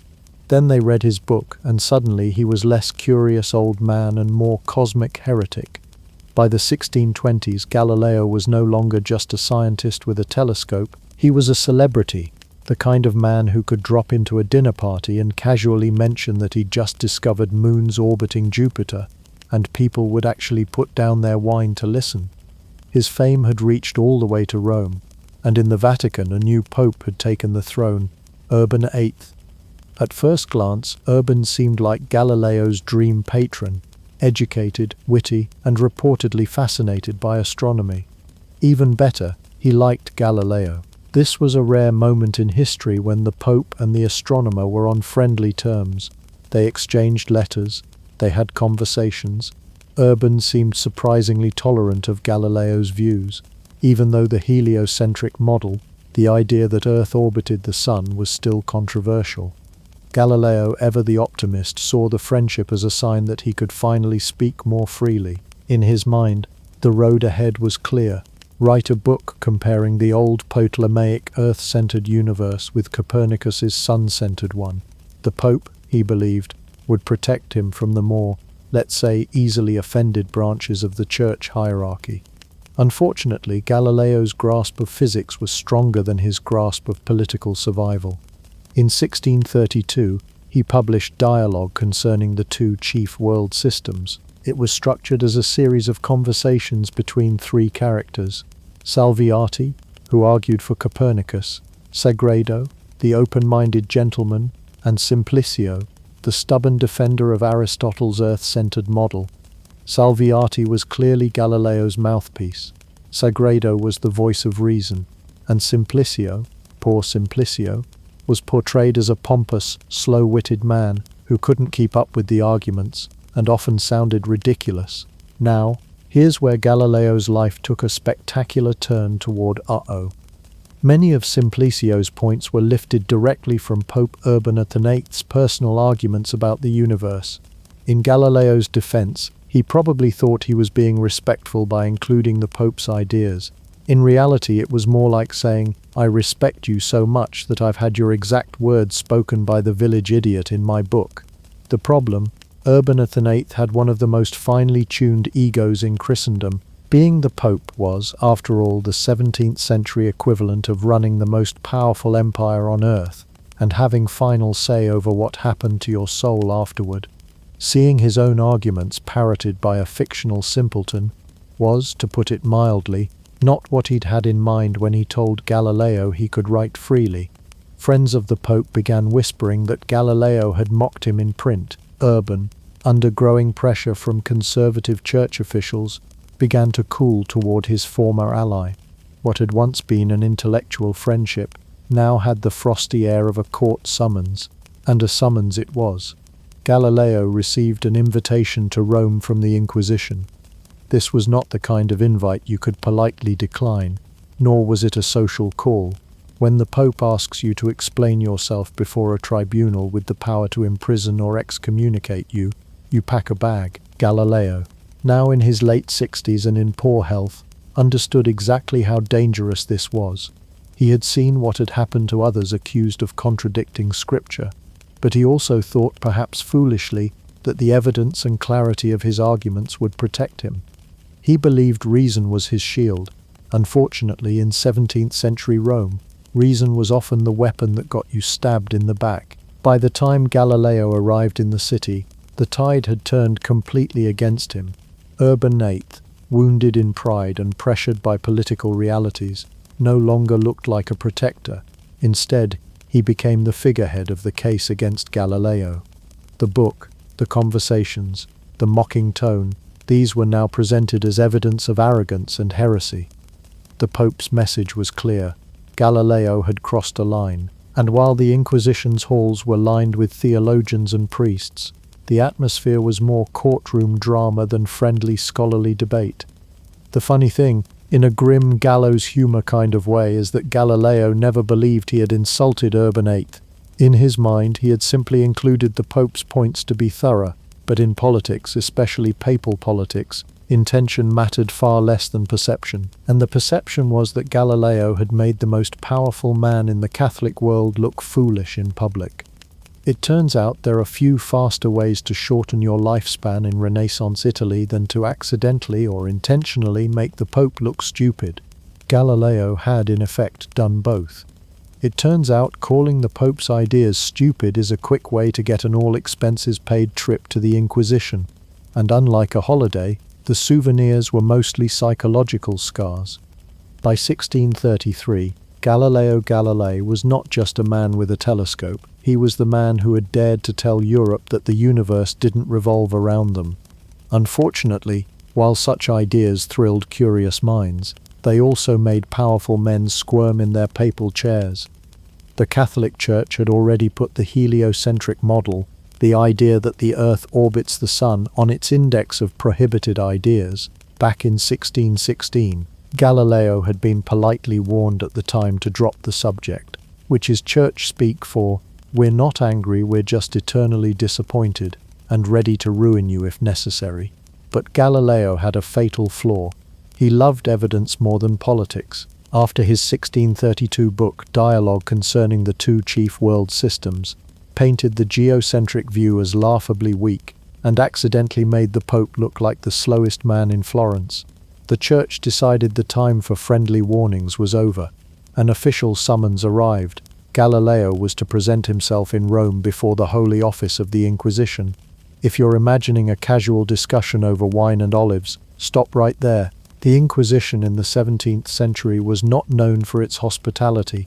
Their guest rooms had no chocolates on the pillow, unless you counted the occasional dead insect.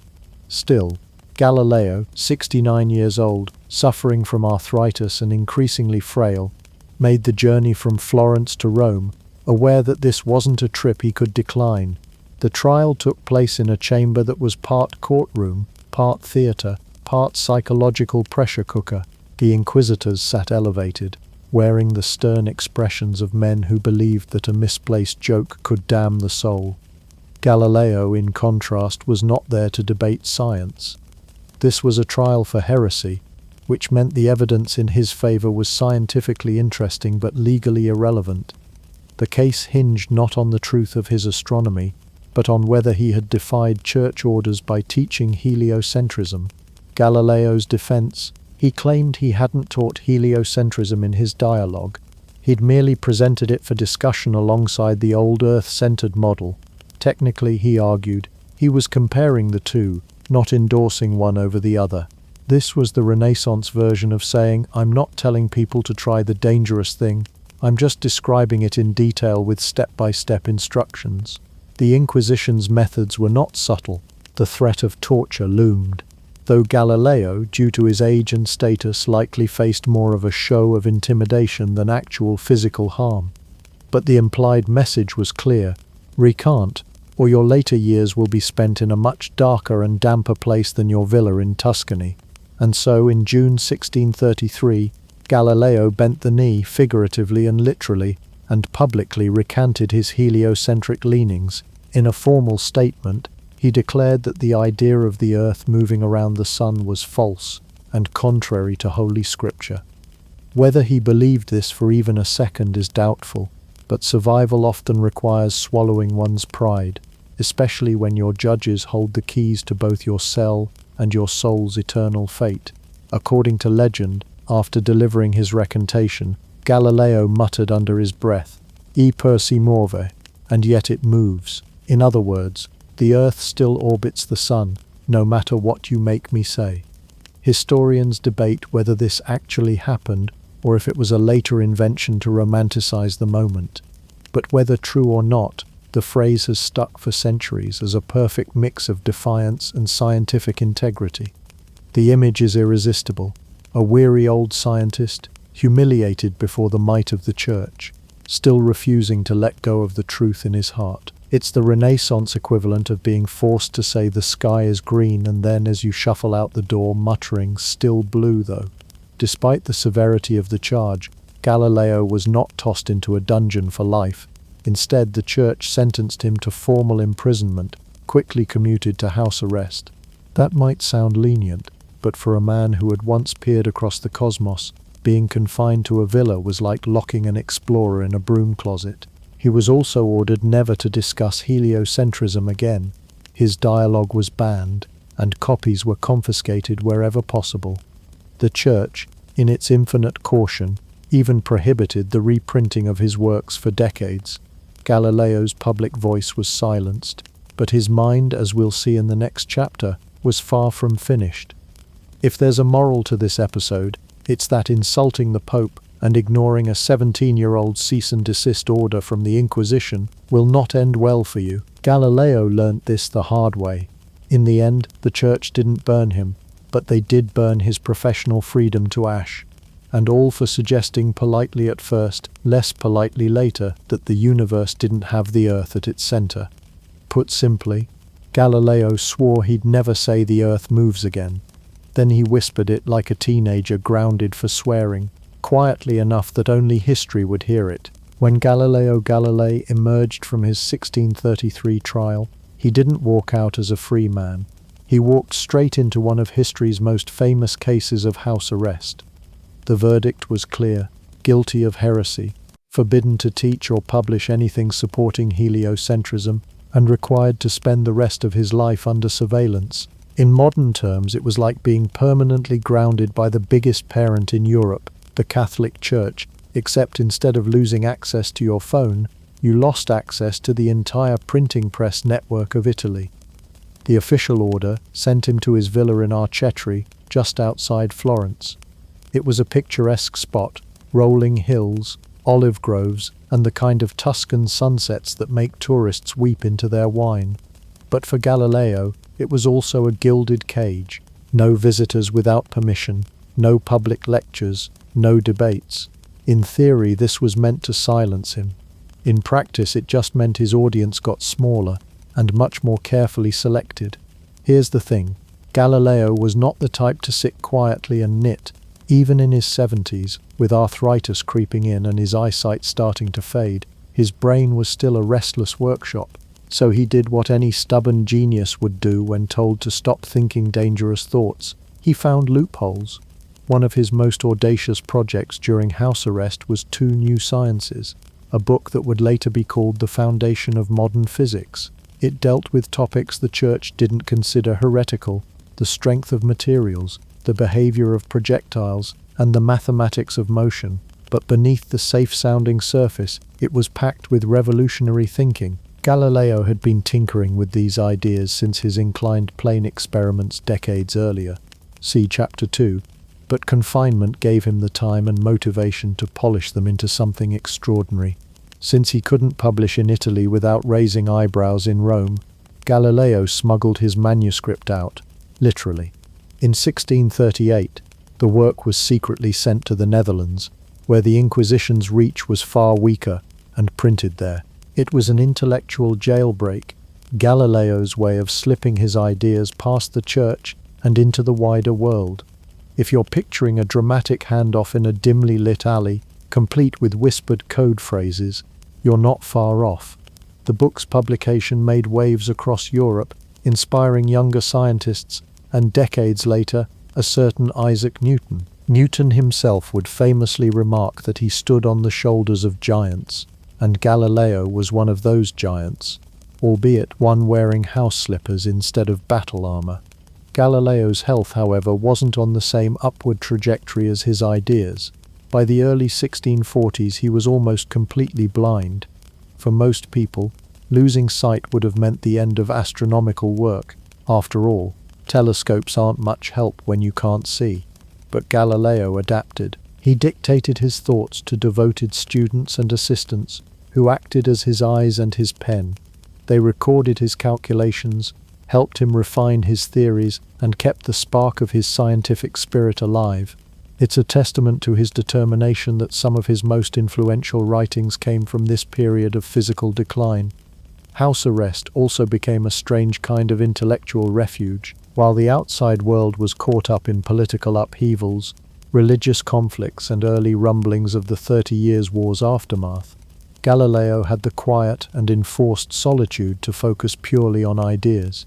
The church might have hoped to contain him, but in many ways they'd accidentally given him the perfect laboratory, one with no distractions except the occasional annoying houseguest. Not that life under surveillance was without tension. There were regular visits from church officials, subtle reminders that the Inquisition was still paying attention. Galileo knew better than to openly challenge the ban on heliocentrism again, but that didn't mean he abandoned it privately. Letters to trusted friends and protégés still hinted at his unshaken belief in a sun-centered universe. He had recanted to save his life, but he hadn't changed his mind. By the time Galileo died in January 1642 at the age of 77, he had been under house arrest for nearly a decade. He left behind not just a body of work that would shape centuries of science, but also a personal legacy as a man who refused to let dogma silence him entirely. His final years weren't the tragic fade-out of a broken spirit.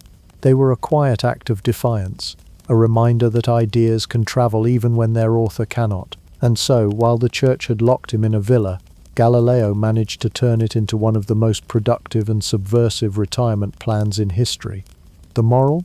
If you're going to imprison a scientist, make sure you don't accidentally give him a better work environment than he's ever had before.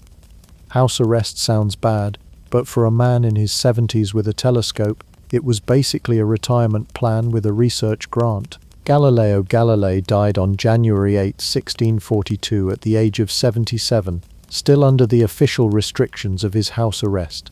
By then, he was nearly blind, his body frail and his freedom long gone, yet his mind had refused to go quietly.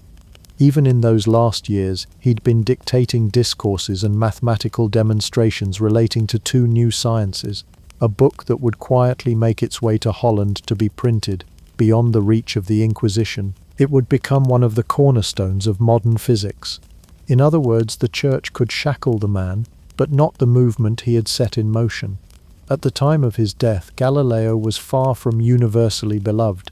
Among scientists, he was a legend, but among church officials and many loyal Aristotelians, he remained a dangerous dissenter whose work undermined not just theological doctrine, but the worldview that had kept Europe spinning, metaphorically for centuries. The irony, within decades, the very ideas that had gotten him silenced were being openly discussed, tested and expanded upon, and every time someone pointed a telescope at the heavens, Galileo's ghost was peering over their shoulder with a smug, "Told you so." In the short term, his name became a rallying cry for the tension between scientific inquiry and religious authority. He had demonstrated, in spectacular fashion, that evidence could, and often did, defy entrenched dogma. He wasn't the only one in history to suffer for challenging orthodoxy, but he was one of the most visible, thanks to the printing press, his own stubborn personality, and the fact that his discoveries could be independently verified by anyone willing to aim a telescope skyward. You couldn't argue away Jupiter's moons once you'd seen them with your own eyes. Over the centuries, the Church's position on Galileo became awkward. Officially, he remained condemned well into the 18th century, even as his heliocentric model had become standard science across Europe. It wasn't until 1758 that the ban on most heliocentric works was lifted, and not until 1835, almost 200 years after his trial, that all of Galileo's works were removed from the Church's index of prohibited books. And still, that wasn't the end of the story. In 1992, yes, 1992, Pope John Paul II formally acknowledged that the Church had erred in condemning Galileo, praising him as a man of faith and science. That's nearly 350 years between "you're a heretic" and "are bad." But vindication, however delayed, is still vindication. Galileo's work didn't just revolutionize astronomy, it reshaped the very method by which science is done. His insistence on observation, experimentation, and mathematical proof as the foundation of knowledge laid the groundwork for the scientific revolution. Newton would later take Galileo's studies of motion and gravity to the next level, famously declaring, "If I have seen further, it is by standing on the shoulders of giants." Galileo was one of those giants, though. If you'd asked him, he probably would have said he was just a man with a really good telescope and a low tolerance for nonsense. Today, his fingerprints are all over modern science, from space probes navigating by Newtonian physics, which Galileo helped birth, to the planetary images from the Hubble Space Telescope, which Galileo would have adored. The world he envisioned is now our reality. He opened the heavens to human understanding, not by divine revelation, but by the simple act of looking carefully. And once you look carefully, you can't go back to ignorance. There's also something deeply human about Galileo's story. He wasn't perfect. He could be abrasive, dismissive of rivals, and prone to overconfidence. but his flaws make his achievements all the more remarkable. He showed that curiosity can be both dangerous and unstoppable, and that the cost of speaking the truth can be high, but the cost of not speaking it is higher. Even his burial reflects his complicated legacy. The church refused to let him be interred in the main Basilica of Santa Croce in Florence immediately after his death, too scandalous. Instead, he was quietly buried in a small side room. A century later, when the heat had died down, his remains were moved to a grand tomb in the main basilica, where he now rests alongside Michelangelo and Machiavelli. That's some impressive posthumous networking. In the end, Galileo was more than a scientist.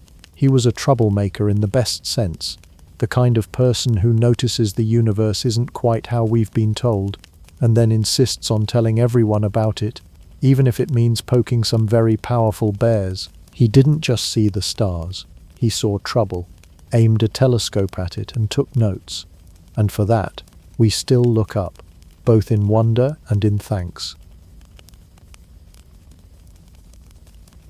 Long before the chair became the humble item you're probably sitting on right now with its squeaky wheels, ergonomic lumbar support, and maybe a mysterious coffee stain from 2019, it was a luxury item. In the ancient world, a chair wasn't a universal piece of furniture. It was an announcement: I am important enough to raise my butt above the ground, and you are not. Let's rewind to ancient Egypt, where the Nile's gift of prosperity also gave rise to some of the earliest known chairs. These were not the flat-pack assembly required kind you get from IKEA. They were crafted from imported wood, cedar from Lebanon, ebony from Sudan, and decorated with ivory inlays, gold leaf, and elaborate carvings. If you think that sounds excessive for something to sit on, remember, this was a society where your afterlife house needed its own furniture set. Egyptian chairs were so ornate they looked more like miniature temples than seating. They were high-backed, with legs carved to resemble animal limbs, often lion paws or bull hooves, because nothing says divine authority quite like resting on the legs of a predator. Across in Mesopotamia, the Sumerians and Babylonians also understood the chair as a status object. In their royal courts, seats were built for kings, high priests, and very occasionally, elite scribes, the ancient equivalent of having your name on a corner office door. The average person, they sat cross-legged on mats, or, if they were feeling fancy, a low stool. That's right, even the humble stool was a mark of privilege compared to the endless squatting on packed earth that most people endured. China was a latecomer to chair culture. For centuries, Chinese elites preferred mats, cushions, and kneeling postures, which makes sense if you're living in a tradition that prizes floor-based rituals like tea ceremonies and calligraphy. Chairs didn't really gain prominence there until the Tang dynasty, 7th–10th centuries CE, and even then the earliest versions were reserved for high-ranking officials. The symbolism was unmistakable. To sit in a chair was to be elevated, literally and socially. You weren't just above the floor, you were above people. This idea that height equals authority runs through every early chair design. Thrones were placed on platforms, sometimes on top of several steps, ensuring the sitter's head was physically above the heads of anyone standing in the room. In Egypt, this linked the pharaoh to the gods, who were also imagined as ruling from on high. In Mesopotamia, it echoed the ziggurat temples towering over cities, and in ancient China, the chair became a metaphor for moral and political superiority, the seat of wisdom and justice. The ancient chair also sent another, subtler message: I am too important to sit like you. Think about it. In societies where 99% of people sat on the ground, sitting in a chair meant you avoided the dust, the mud, the bugs, and in some cases the unpleasant proximity to livestock. A chair was comfort weaponized as social dominance. In some cultures, the symbolism of the chair went so far that only one person was allowed to use it. Egyptian pharaohs had thrones that no one else could touch. In many African kingdoms, ceremonial stools were believed to hold the spiritual essence of the ruler, meaning that even when empty, the seat was treated like royalty. If a king died, his stool might be buried with him, the ancient equivalent of being buried with your favorite sports car. Of course, it wasn't all gilded splendor. Early chairs had their ergonomic challenges. They were often built from solid wood, which meant comfort wasn't exactly part of the design brief. They were stiff, narrow, and designed to be looked at, not lounged in. An ancient Egyptian throne might make you look godlike, but after 20 minutes, you'd be shifting around like someone trying to discreetly adjust a wedgie in public. But for the elite, comfort was secondary to the visual spectacle. The higher, fancier, and heavier the chair, the better. Heavy mattered because the heavier the chair, the harder it was to steal or sit on without permission. And if you think modern office politics can be cutthroat, imagine being a Mesopotamian courtier eyeing the king's seat and thinking, one day. In the end, the early chair wasn't a piece of furniture. It was a throne, a stage, and a statement all at once. Whether in the shadow of Egyptian pyramids beneath the painted walls of Babylon, or in the ornate courts of imperial China, the chair's earliest job wasn't to cradle your weary body, it was to elevate your status. The funny thing, if you had a chair back then, you weren't just important, you were basically furniture royalty. And if you didn't, well, enjoy your mat, peasant. If ancient Egypt and Mesopotamia made the chair into a throne of divine authority, Greece and Rome decided to make it a little more mobile, and occasionally a lot more loungy. Here, the chair didn't just say I'm important, it said I'm important and I can take this seat with me to remind you. In Greece, the standout was the klizmos chair, a masterpiece of curves and craftsmanship. You've probably seen it in art museums. Delicate, sweeping legs that bend outward like a cat stretching, and a gently reclined backrest that whispered elegance. It was the Beyoncé of ancient seating. Everyone admired it, only a few owned it, and it looked good from every angle. The klizmos was the go-to seat for philosophers, artists, and wealthy citizens, because in the Greek mind, good ideas deserved good posture, and like most things in Greece, it became immortalized in marble sculptures and painted pottery, forever making future generations feel inadequate about their IKEA dining sets. Meanwhile, Rome took a slightly different approach. For them, seating was politics in carpentry form. The most famous example?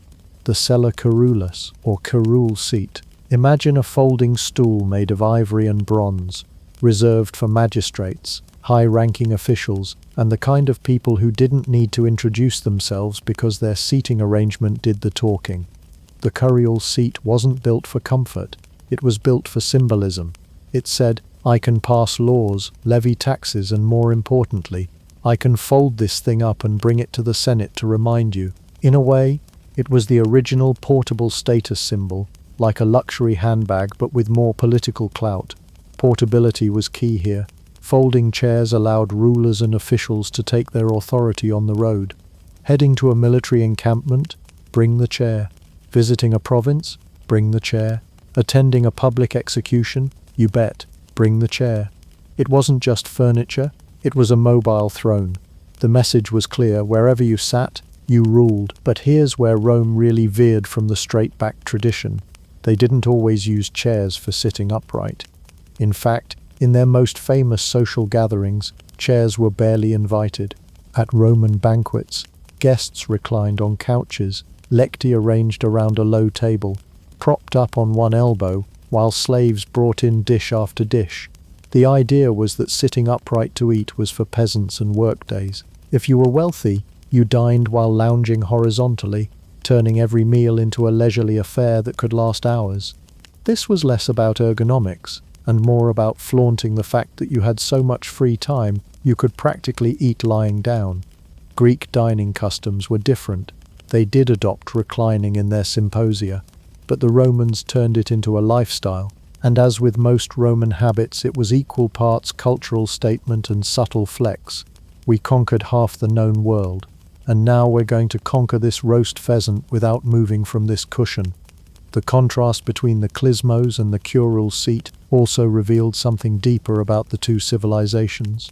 Greek chairs were about beauty and proportion, reflecting their obsession with aesthetics and the human form. Roman seats were about rank and mobility, reflecting their obsession with order, hierarchy, and military might.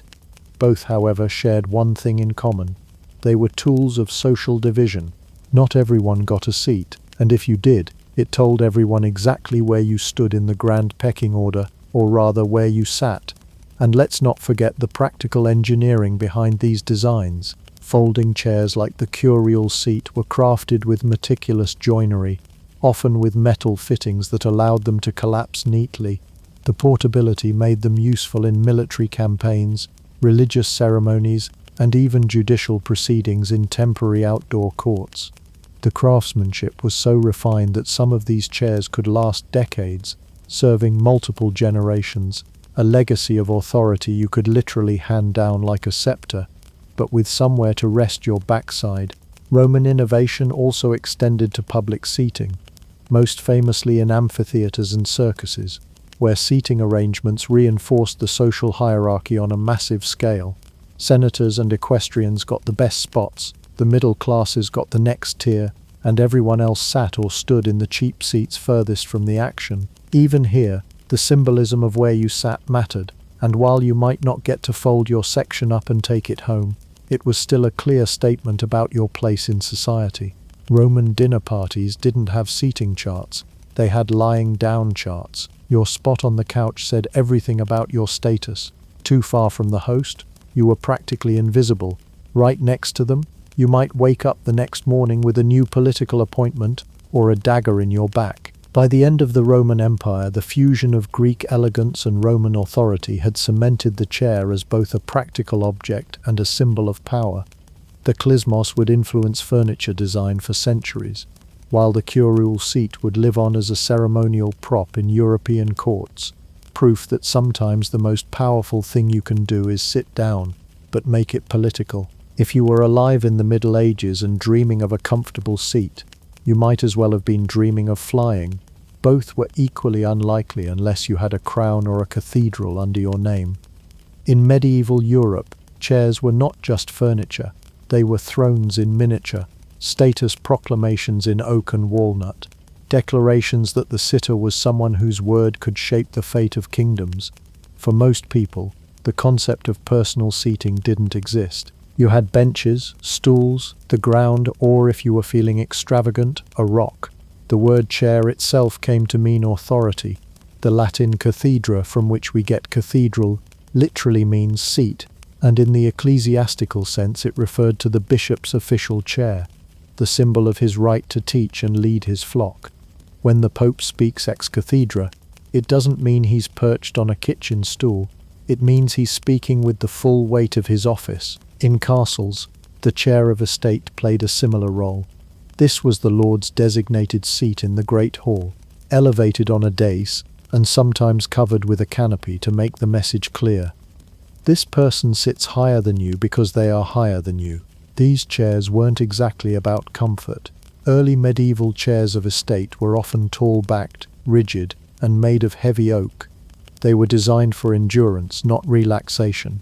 The same way medieval politics was. Ornamental carvings displayed coats of arms, biblical scenes, or intimidating beasts, each one reminding visitors of the power concentrated in that one very stiff seat. The rest of the hall was a different story. Nobles and guests might get benches, servants, they stood, and peasants. Well, unless you were invited to a feast, which, let's be honest, you weren't, you'd be eating hunched over in your hut, perched on an upturned bucket. If a peasant ever found themselves in a lord's chair, it probably meant they were in deep trouble, about to explain to an angry noble why the taxes were short that year. One of the most striking things about medieval chair culture was how it reinforced hierarchy at every meal, meeting, or court session. The location of the chair mattered as much as the chair itself. The lord's seat was at the high end of the table, literally and figuratively above everyone else. This arrangement wasn't accidental, it was architecture as propaganda. If you were seated further away, you were further from power. Over time, the Gothic style swept into furniture design, bringing pointed arches, trefoil motifs, and intricate tracery to chairbacks. This wasn't about making them more comfortable. Heaven forbid, it was about making them more impressive. Think of them as the medieval equivalent of having an unnecessarily elaborate LinkedIn profile. You might not need it, but it shows you mean business. Even traveling rulers took their chairs seriously. portable camp chairs for medieval monarchs were collapsible but still decorated, ensuring that even in a muddy military encampment, the ruler's authority was physically elevated. A king on campaign didn't just bring weapons and soldiers, he brought his seat, because without it, he might have to stand like everyone else, and that simply wouldn't do. The contrast between elite seating and commoner reality was so stark that the word chairman still carries echoes of that medieval hierarchy. To have the chair meant to hold authority, control proceedings, and in the most literal sense, not have to share your seat. And yet this elitism around chairs had its limits. As the late Middle Ages rolled into the early Renaissance, wealth spread to merchants and successful tradesmen who began commissioning their own high-backed carved chairs. Slowly, the monopoly on personal seating began to crack. The exclusive chair of estate still ruled in castles, but now there were echoes of it in merchant houses and town halls. The funny part, for all the pomp and gravitas attached to these medieval chairs, they were about as ergonomic as a church pew. The chair of estate was basically a vertical plank with arms. Lean back too far and you risked looking disrespectful, or worse, sliding right out of power. But comfort wasn't the point. Symbolism was, as one could joke in medieval times, if you were a peasant and wanted a chair, you had to become king first. Even then, you'd be sitting on something that was essentially a glorified wooden box. But that was the magic of the medieval chair. It wasn't about how it felt, but about what it meant. And what it meant was simple. I sit, therefore I rule. The Renaissance was a time when Europe collectively decided that the Middle Ages had been a bit too gloomy, and it was high time to dust off the cobwebs, both from culture and from furniture. This was the era of rediscovered classical ideals, lavish artistic experimentation, and yes, chairs that started to look a bit more than just royal thrones or medieval backbreakers. But let's be clear, comfort in Renaissance seating was a relative concept. Compared to medieval benches, yes, they were luxurious. Compared to your modern office chair, they were still about as inviting as a dinner invitation from Machiavelli. One of the biggest shifts in Renaissance seating came from a revolution in woodworking.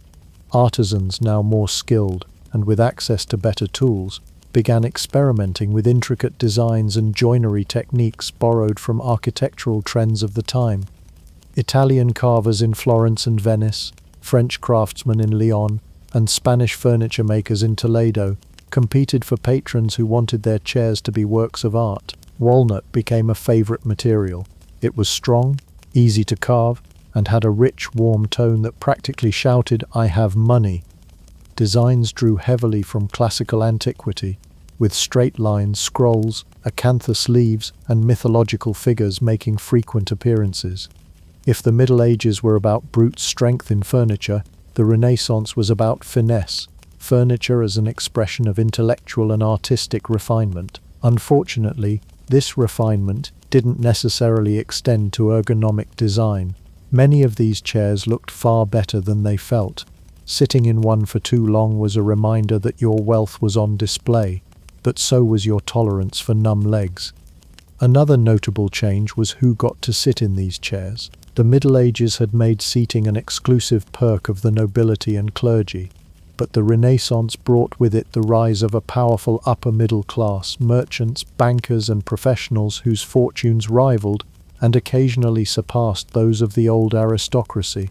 In cities like Florence, the Medici family didn't just commission great art, they also filled their homes with furniture that would make guests mutter, "Ah yes, clearly these people have arrived." Wealthy merchants could now be seen in ornately carved armchairs at home or in their offices, a subtle way of saying, "I control half the wool trade of Tuscany, and I'm comfortable enough to prove it." The Renaissance also saw the emergence of distinctive chair types. The Italian Savonarola chair, a folding X-shaped seat, combined portability with elegance, echoing ancient Roman designs but adding a flamboyant Renaissance flair. These chairs were often used in formal settings, allowing hosts to rearrange seating depending on the guest list, a sort of proto-IKEA, but without the flat pack assembly. Meanwhile, in France, the cacatois chair, literally gossip chair, became a popular design for women. Its slightly splayed arms allowed space for the voluminous skirts of the day, making it the perfect seat for ladies exchanging the latest court rumors. This was less about lounging and more about strategic posture. After all, gossip loses some of its potency if you can't gesture dramatically with your fan. Furniture in the Renaissance wasn't just functional, it was a performance. In grand reception rooms, chairs were often arranged for visual effect rather than for comfort or conversation. A particularly lavish armchair might sit under a painted ceiling fresco, flanked by velvet drapes, positioned so that any visitor would see it immediately upon entering. It wasn't about inviting you to sit, it was about showing you who ruled this domain. These were also the years of the scabello, a type of narrow, decorative hall chair found in Italian palaces. The scabello was barely comfortable enough for a polite pause, but its elaborate carvings ensured it would impress every guest. The message was clear. Yes, you may rest for a moment, but don't get too comfortable. We have business and showing off to do. If there was one thing Renaissance furniture design consistently proved, it was that comfort was secondary to status. Upholstery existed, but it was often minimal, perhaps a cushion here or a strip of embroidered fabric there. The priority was to showcase expensive textiles and demonstrate a patron's refined taste. In some cases, the cushions weren't even attached, meaning they could be whisked away to another seat if a more important guest arrived. If you sat down and suddenly found yourself on bare wood, it was probably a subtle reminder of your place in the hierarchy. For all its elegance, Renaissance seating still fell short of modern notions of relaxation. Armrests were often more decorative than functional. Seatbacks were upright to the point of rigidity, and cushions were too thin to offer real softness. But for the wealthy, the discomfort was almost irrelevant. The real point was to be seen sitting in a piece of art, surrounded by even more art, in a room that practically glowed with wealth. It's also worth noting that this was an age of elaborate clothing, layers of fabric, corsets, doublets, ruffs, meaning that your body was already constrained before you even sat down. Chairs were part of the stage set, and you were the elaborately costumed actor. Whether you were a Venetian noble hosting poets or a French merchant entertaining foreign traders, the chair was just another way to prove you were living in the age of sophistication and splendor. In the Renaissance, a comfortable chair didn't mean you could sit for hours. It meant you could sit long enough for someone to paint your portrait in it, which, let's face it, was the only comfort that really mattered.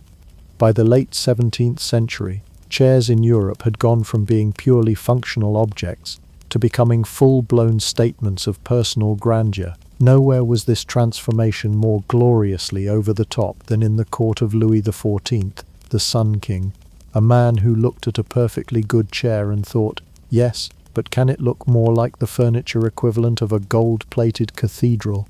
At Versailles, a chair wasn't just something you sat on, it was a weapon of visual intimidation, part of an elaborate system where even upholstery could humiliate your enemies. Louis XIV's Baroque style was all about scale and drama. The furniture in his court was carved to within an inch of its life, dripping in gold leaf, and often crowned with elaborate crests, sunbursts and heraldic designs. The legs weren't just straight supports, they were twisting, muscular columns that looked like they could flex at you. Seatbacks were high and dominating, not because they were comfortable, but because they announced, in no uncertain terms, you are in the presence of someone who matters so much, their spine rests against a national treasure. Comfort? That was negotiable. Prestige? Absolutely non-negotiable. It's important to understand that in Louis XIV's court, where you sat, and indeed what you sat on, was political dynamite. Seating arrangements at Versailles were governed by rigid etiquette. If you were very important, you could sit in an armchair, fauteuil à la reine. Slightly less important, you might get a stool. A visiting ambassador from some far-off nation might be honored with a folding chair, which, while practical, screamed outsider. Sit in the wrong place, or worse, in the wrong height of seat, and you weren't just committing a faux pas, you were risking a diplomatic incident. The Baroque period was a stage, and every chair was part of the set design. The Sun King himself understood that power wasn't just about armies or taxes, it was about crafting an image. Versailles was built to impress, and the seating was a part of that show. The Grand Hall of Mirrors wasn't just about reflecting light, it was about reflecting status. Those who were allowed to sit in the king's presence occupied a rare privilege, and those who weren't were left standing, sometimes for hours until their knees politely begged for mercy. But as the 18th century rolled in, another wave of chair design emerged: Rococo. If Baroque furniture was a thunderous organ concerto in gold, Rococo was a lilting flute melody in pastel pink. Rococo emerged during the reign of Louis XV, and its style couldn't have been more different from his predecessor's towering, monumental tastes. Chairs became curvier, lighter, and far more playful. They were still lavish. Yes, gilding didn't just disappear, but the emphasis shifted toward elegance, intimacy, and a touch of flirtation. The heavy, imposing backs of Baroque chairs gave way to airy, flowing lines. Floral carvings adorned the frames and upholstery favored soft fabrics with whimsical patterns. These chairs reflected a shift in court culture itself. While Louis XIV's Versailles had been a place of rigid ceremonial discipline, the Rococo court leaned toward a more relaxed, salon-like atmosphere. Small gatherings replaced the vast, chilly grandeur of formal receptions. Conversations became more private, more scandalous, and more personal. The kind of talk you'd want to have while perched on something that felt inviting rather than threatening. Of course, inviting still meant expensive enough to pay for a small village, but in Rococo style, opulence didn't shout, it murmured seductively. That said, comfort was still an afterthought. Many Rococo chairs had narrow seats and delicate frames that practically begged you not to lean back too hard. They were made for elegance, not for sprawling. But compared to the stiff-backed throne-like designs of earlier decades, they were a revelation. The gentle curves and ornamentation invited the sitter to feel at ease, if only for as long as propriety allowed. You might still have to mind your posture, but at least your hips weren't being pinched between carved armrests like a medieval prisoner in a furniture-shaped cell. One of the fascinating quirks of Rococo furniture was how it blurred the line between practical object and work of art. A chair might be designed to complement an entire room's decor, with every swirl in its frame echoing the plaster moldings on the ceiling or the motifs in the wallpaper. Sitting on one was almost secondary to admiring it. In fact, some of these chairs were so delicate and costly that they were barely used at all, functioning more as status symbols than as functional seating. They were the 18th century equivalent of buying a luxury car, but never driving it, just leaving it in the driveway for the neighbors to envy. Furniture makers, of course, reveled in this new demand for aesthetic perfection. Craftsmen like André Charles Boulle, and later cabinet makers under Louis XV's patronage, turned furniture into an arena for innovation, pushing wood carving, marquetry, and gilding to dizzying heights. Patrons expected nothing less, after all. When the entire point of your chair is to tell the world you're cultured, rich, and refined, a plain piece of furniture simply wouldn't do. The combined legacies of Baroque and Rococo seating left a lasting mark on European interior design. They demonstrated that chairs could be instruments of politics, tools of seduction, and displays of craftsmanship, sometimes all at once. More importantly, they cemented the idea that a chair could tell you more about a person's place in the world than almost anything they wore. In Versailles, even your chair had a social rank. Sit too high and you'd commit furniture treason. Sit too low and you might as well not be there at all. And somewhere between these extremes lay the delicate balance of style, politics, and comfort, a balance that would keep chair design evolving in fascinating ways in the centuries to come. By the dawn of the 18th century, the chair was on the verge of a dramatic identity crisis. For millennia it had been the silent herald of power, wealth, and untouchable status. But then the Industrial Revolution happened, and suddenly the chair had to get used to sharing its once exclusive space with the common folk. Factories roared, steam engines hissed, and for the first time in history, furniture could be mass-produced. The chair was about to be stripped of its royal crown and handed over to the bustling, tea-drinking, newspaper-reading masses. It didn't go quietly. One of the biggest game changers came from a man named Michael Thonet, who decided that wood didn't have to be stiff and obstinate. Using steam bending techniques, he crafted lightweight, curvy wooden chairs that could be produced quickly and shipped in pieces.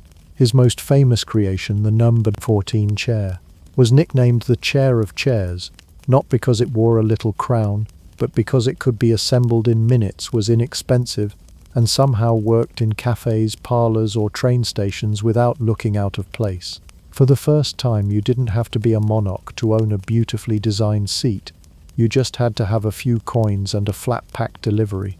Industrialization didn't just change who could get a chair, it also changed where chairs were found. Suddenly, public seating became a normal part of life. Railway stations, waiting rooms, post offices, and schools began filling with chairs that were built for efficiency rather than elegance. They were sturdy, functional, and often about as comfortable as hugging a sack of bricks, but they were everywhere. The chair had escaped the confines of palaces and parlors and gone public. It was the social equivalent of a duke taking up a job as a bus driver. Strange at first, but quickly normalized. Middle-class homes began to reflect this new seating abundance. Where once a household might have a single ornate chair for the head of the family, now entire matching sets appeared in parlors and dining rooms. Factories made it possible to churn out chairs in identical styles, creating the kind of uniformity that would have been impossible in earlier centuries. A family of modest means could now pretend, at least in furniture terms, that they had the coordinated aesthetic of a minor noble. And best of all, there were enough seats to go around, meaning visitors no longer had to hover awkwardly in the corner like unwanted ghosts. But just because chairs were becoming cheaper and more accessible didn't mean design had been forgotten. In fact, the Industrial Revolution birthed a wave of functional yet stylish creations that could be adapted to various uses. There were folding chairs for traveling salesmen, swivel chairs for the booming office culture, and adjustable designs for drafting tables and piano playing. Chairs were no longer merely something to sit on, they became specialized tools for a rapidly diversifying world of work and leisure. If the Middle Ages had treated the chair as a crown jewel, the Industrial Age treated it as a Swiss Army knife, versatile, practical, and ready for anything. Factories didn't just bring affordability, they brought the idea of standardization. Chairs could now be designed to fit the average human body. This was revolutionary. But it also meant that people who didn't fit the average, whether they were exceptionally tall, short, or wide, would find themselves in a constant battle with their furniture. Still, it was a far cry from the old days when most people never sat on a proper chair at all. The discomfort was a small price to pay for the sheer novelty of having your own seat at the table. And while the aristocracy may have quietly mourned the loss of exclusivity, the middle class celebrated by making the chair a central figure in domestic life. Parlors, those proud showrooms of Victorian morality, often featured elaborate chair arrangements meant to signal refinement. If you wanted to impress a guest, you didn't just offer them a seat, you made sure it was part of a well-matched, factory-polished set that practically screamed, "We are respectable, tea-drinking people who do not, under any circumstances, sit on the floor." The industrial sitting revolution was, at its heart, a social equalizer. Chairs became not just more affordable but more democratic, no longer symbols of inaccessible status. They were woven into the everyday life of clerks, teachers, factory workers, and shopkeepers. Of course, they didn't lose all their quirks. Family dinners could still devolve into arguments over who got the good chair, and mismatched seats still carried an air of quiet domestic rebellion. But in general, the chair had gone from velvet-draped throne to humble household companion in less than a century. The funny thing is, the chair's mass production didn't entirely erase the prestige factor, it just changed it. Where once prestige was about owning a chair at all, now it was about having the right kind of chair. A Thonet bentwood chair in your cafe could still make you look sophisticated, even if the cafe itself smelled faintly of cabbage. And that shift marked the beginning of modern furniture culture, where the power of a seat came less from who was sitting in it, and more from how well it fit the aesthetic of the room. The revolution in sitting was complete. Chairs for train stations, chairs for parlors, chairs for classrooms, Chairs for offices, no longer the jealous property of kings, the chair had become a faithful, mass-produced companion to everyone from railway travellers to shop assistants. The days of the lone, high-backed seat ruling over the room were gone. Now the humble chair belonged to the people, and it was sitting pretty. The 20th century was the moment the chair got a complete personality makeover. No longer just a place to park yourself. It became a statement, a silent but smug declaration of taste, power, and in some cases, how many hours you could sit before your spine filed for divorce. At the dawn of the century, the furniture world was swept up in modernism, which essentially meant stripping away centuries of decorative excess. Gone were the gilded angels and carved lions of earlier eras. In came clean lines, functional form, and an obsession with simplicity. Designers like Le Corbusier, Ludwig Mies van der Rohe, and Marcel Breuer didn't just make chairs, they made manifestos you could sit on. They believed furniture should be practical, mass-producible, and free from unnecessary frills, which is a polite way of saying we hate your grandmother's lace cushions. Then came Charles and Ray Eames, the husband and wife team, who decided that chairs could be both comfortable and modern. The Eames lounge chair, released in 1956, was marketed as a modern take on a traditional English club chair, but in reality, it was closer to a leather spaceship designed for relaxation. It was beautiful, functional, and if you owned one, you were legally required to invite your friends over to admire it while pretending not to care. This was also the century when chairs left the living room and invaded the office in earnest. With the explosion of administrative and clerical jobs, millions of people now spent their days at desks, which meant someone had to figure out how to keep them from collapsing halfway through their shift. Enter ergonomics, the science of making sure your chair didn't slowly ruin your posture. Adjustable height, lumbar support, and swivel bases became standard features.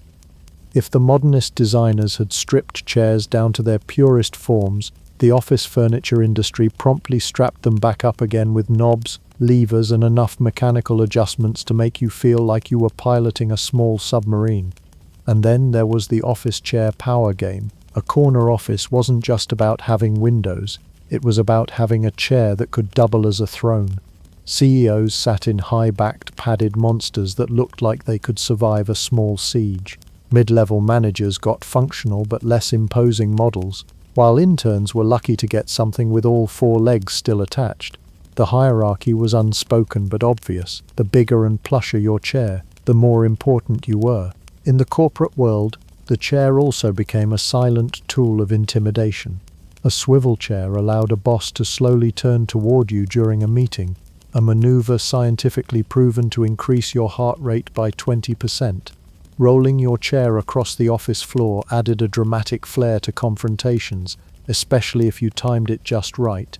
And reclining during a tense negotiation?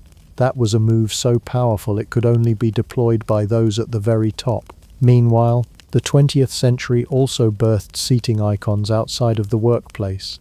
The Barcelona chair, designed by Mies van der Rohe for the German pavilion at the 1929 International Exposition, became shorthand for elegance in minimalist spaces. The Vosseli chair by Marcel Breuer was a tubular steel marvel that looked like it belonged equally in a museum or the waiting area of a sci-fi villain's lair. Even plastic chairs, once the humble, stackable workhorses of cafeterias, were reimagined by designers like Werner Panton, whose 1960 Panton chair was a single molded swoop of color and style. By mid-century, the chair wasn't just an object, it was a symbol. Architects used them in photo shoots to convey their aesthetic vision. Magazines treated new chair designs as cultural events, and somewhere in the mix, office politics began to overlap with design culture, creating a strange hybrid world where your seat could influence both your productivity and your social standing. Of course, all this innovation came with its own form of quiet rebellion. As much as companies invested in supportive, adjustable chairs, countless workers still slouched, spun, and balanced on two legs like their medieval peasant ancestors. And in an ironic twist, the century that gave us the most comfortable and innovative chairs also saw the rise of the standing desk, a silent accusation that perhaps we had gotten a little too good at sitting. The result was a paradox unique to the 20th century. Never before had humanity had so many options for perfect seating, yet never before had we been so collectively restless in them. The century gave us lounge chairs that felt like clouds, office chairs that could save your back, and plastic marvels that could brighten any room. And yet somehow we still found reasons to get up and wander around the water cooler. By the time humanity had survived centuries of stiff-backed thrones, hard wooden benches, and chairs so ornate they required a team of servants just to dust, you'd think we'd have perfected the art of sitting. But instead we went weird. The history of the alternative seat is like a scrapbook of human experimentation, where comfort often took a back seat, sometimes literally to novelty, necessity, or a bit of sheer eccentricity. Let's start with the most infamous chair ever invented, the electric chair, patented in 1888 by Harold P. Brown. It wasn't exactly designed for leisurely reading by the fireplace. Instead, it was marketed as a more humane alternative to hanging, which is the kind of public relations spin only the late 19th century could pull off. It quickly became a dark icon, with its heavy wooden frame, leather straps, and ominous helmet-like headpiece. For all the thousands of chairs humanity has produced, this one stood out as the only one that could make your last thought be, "I should have stood up." On a far less grim note, another specialized seat also emerged in the late 19th and early 20th century, the dentist's chair. Before these adjustable marvels, dental visits often meant lying back awkwardly in a standard chair, while someone with pliers leaned over you like a curious relative inspecting a stain on your shirt. The modern dentist's chair introduced mechanical adjustments, padded headrests, and even footrests, making it easier for patients to recline into a position of maximum vulnerability while staring into a blinding light. Comfort, in this case, was about as genuine as the dentist's reassurance that this won't hurt a bit. Then there's the barber's chair, a throne for the everyday man, complete with hydraulic lifts, swivel capabilities, and a footrest that dared you to relax while someone wielded a razor near your neck. These chairs became cultural landmarks in their own right, serving not just as a place for a shave and haircut, but as the centerpiece of small-town gossip hubs. You might come in for a trim, but you'd leave with a full report on everyone's business within a 5-mile radius. Moving into the realm of comfort experiments, we can't skip over the beanbag chair. Born in the 1960s, this saggy sack of polystyrene beads became the ultimate symbol of casual counterculture living.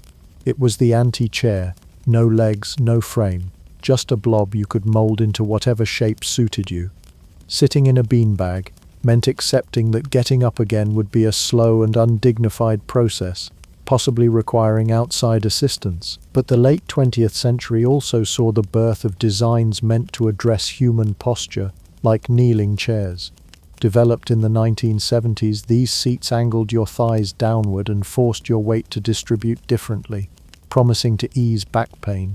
Unfortunately, they also introduced new pains, namely in your knees, making them the kale of the seating world. Theoretically good for you, but not much fun to experience. The gaming chair, however, is a whole different beast. Beginning as a niche market in the early 2000s, it has grown into a billion-dollar industry, producing seats that look like they were stolen from the cockpit of a spaceship. With high backs, head pillows, lumbar support cushions, adjustable armrests, and sometimes even built-in speakers, gaming chairs cater to the modern sitter, who is fully committed to spending 12 consecutive hours in the same position. These are the chairs of marathon digital warriors, designed for the battlefield of the living room. And then we get to the odd hybrids, standing desk chairs, perching stools, and ergonomic devices that look like they belong in a physical therapy clinic rather than an office. As more people adopt standing desks, new designs try to bridge the gap between sitting and standing, offering support without surrendering to full chair mode. These halfway solutions feel a bit like humanity admitting, we're not quite ready to evolve out of sitting, but we'll meet evolution halfway, which brings us to the future. If history has taught us anything, it's that the chair is never finished. We've moved from stones to stools, from thrones to swivel chairs, and from beanbags to bizarre ergonomic contraptions. The next frontier could be hover chairs, suspended seating pods, or maybe even chairs that adjust automatically based on your mood. And there's always the chance that future humans or post-humans might ditch chairs entirely in favor of exoskeleton supports, VR harnesses, or communal floating platforms where sitting is obsolete. After 5,000 years of innovation, humanity may finally decide that standing all day is the healthiest choice, right up until someone invents the hover lounger and convinces us to sit down again. Because no matter how advanced we become, deep down we'll always be the species that would rather have a seat.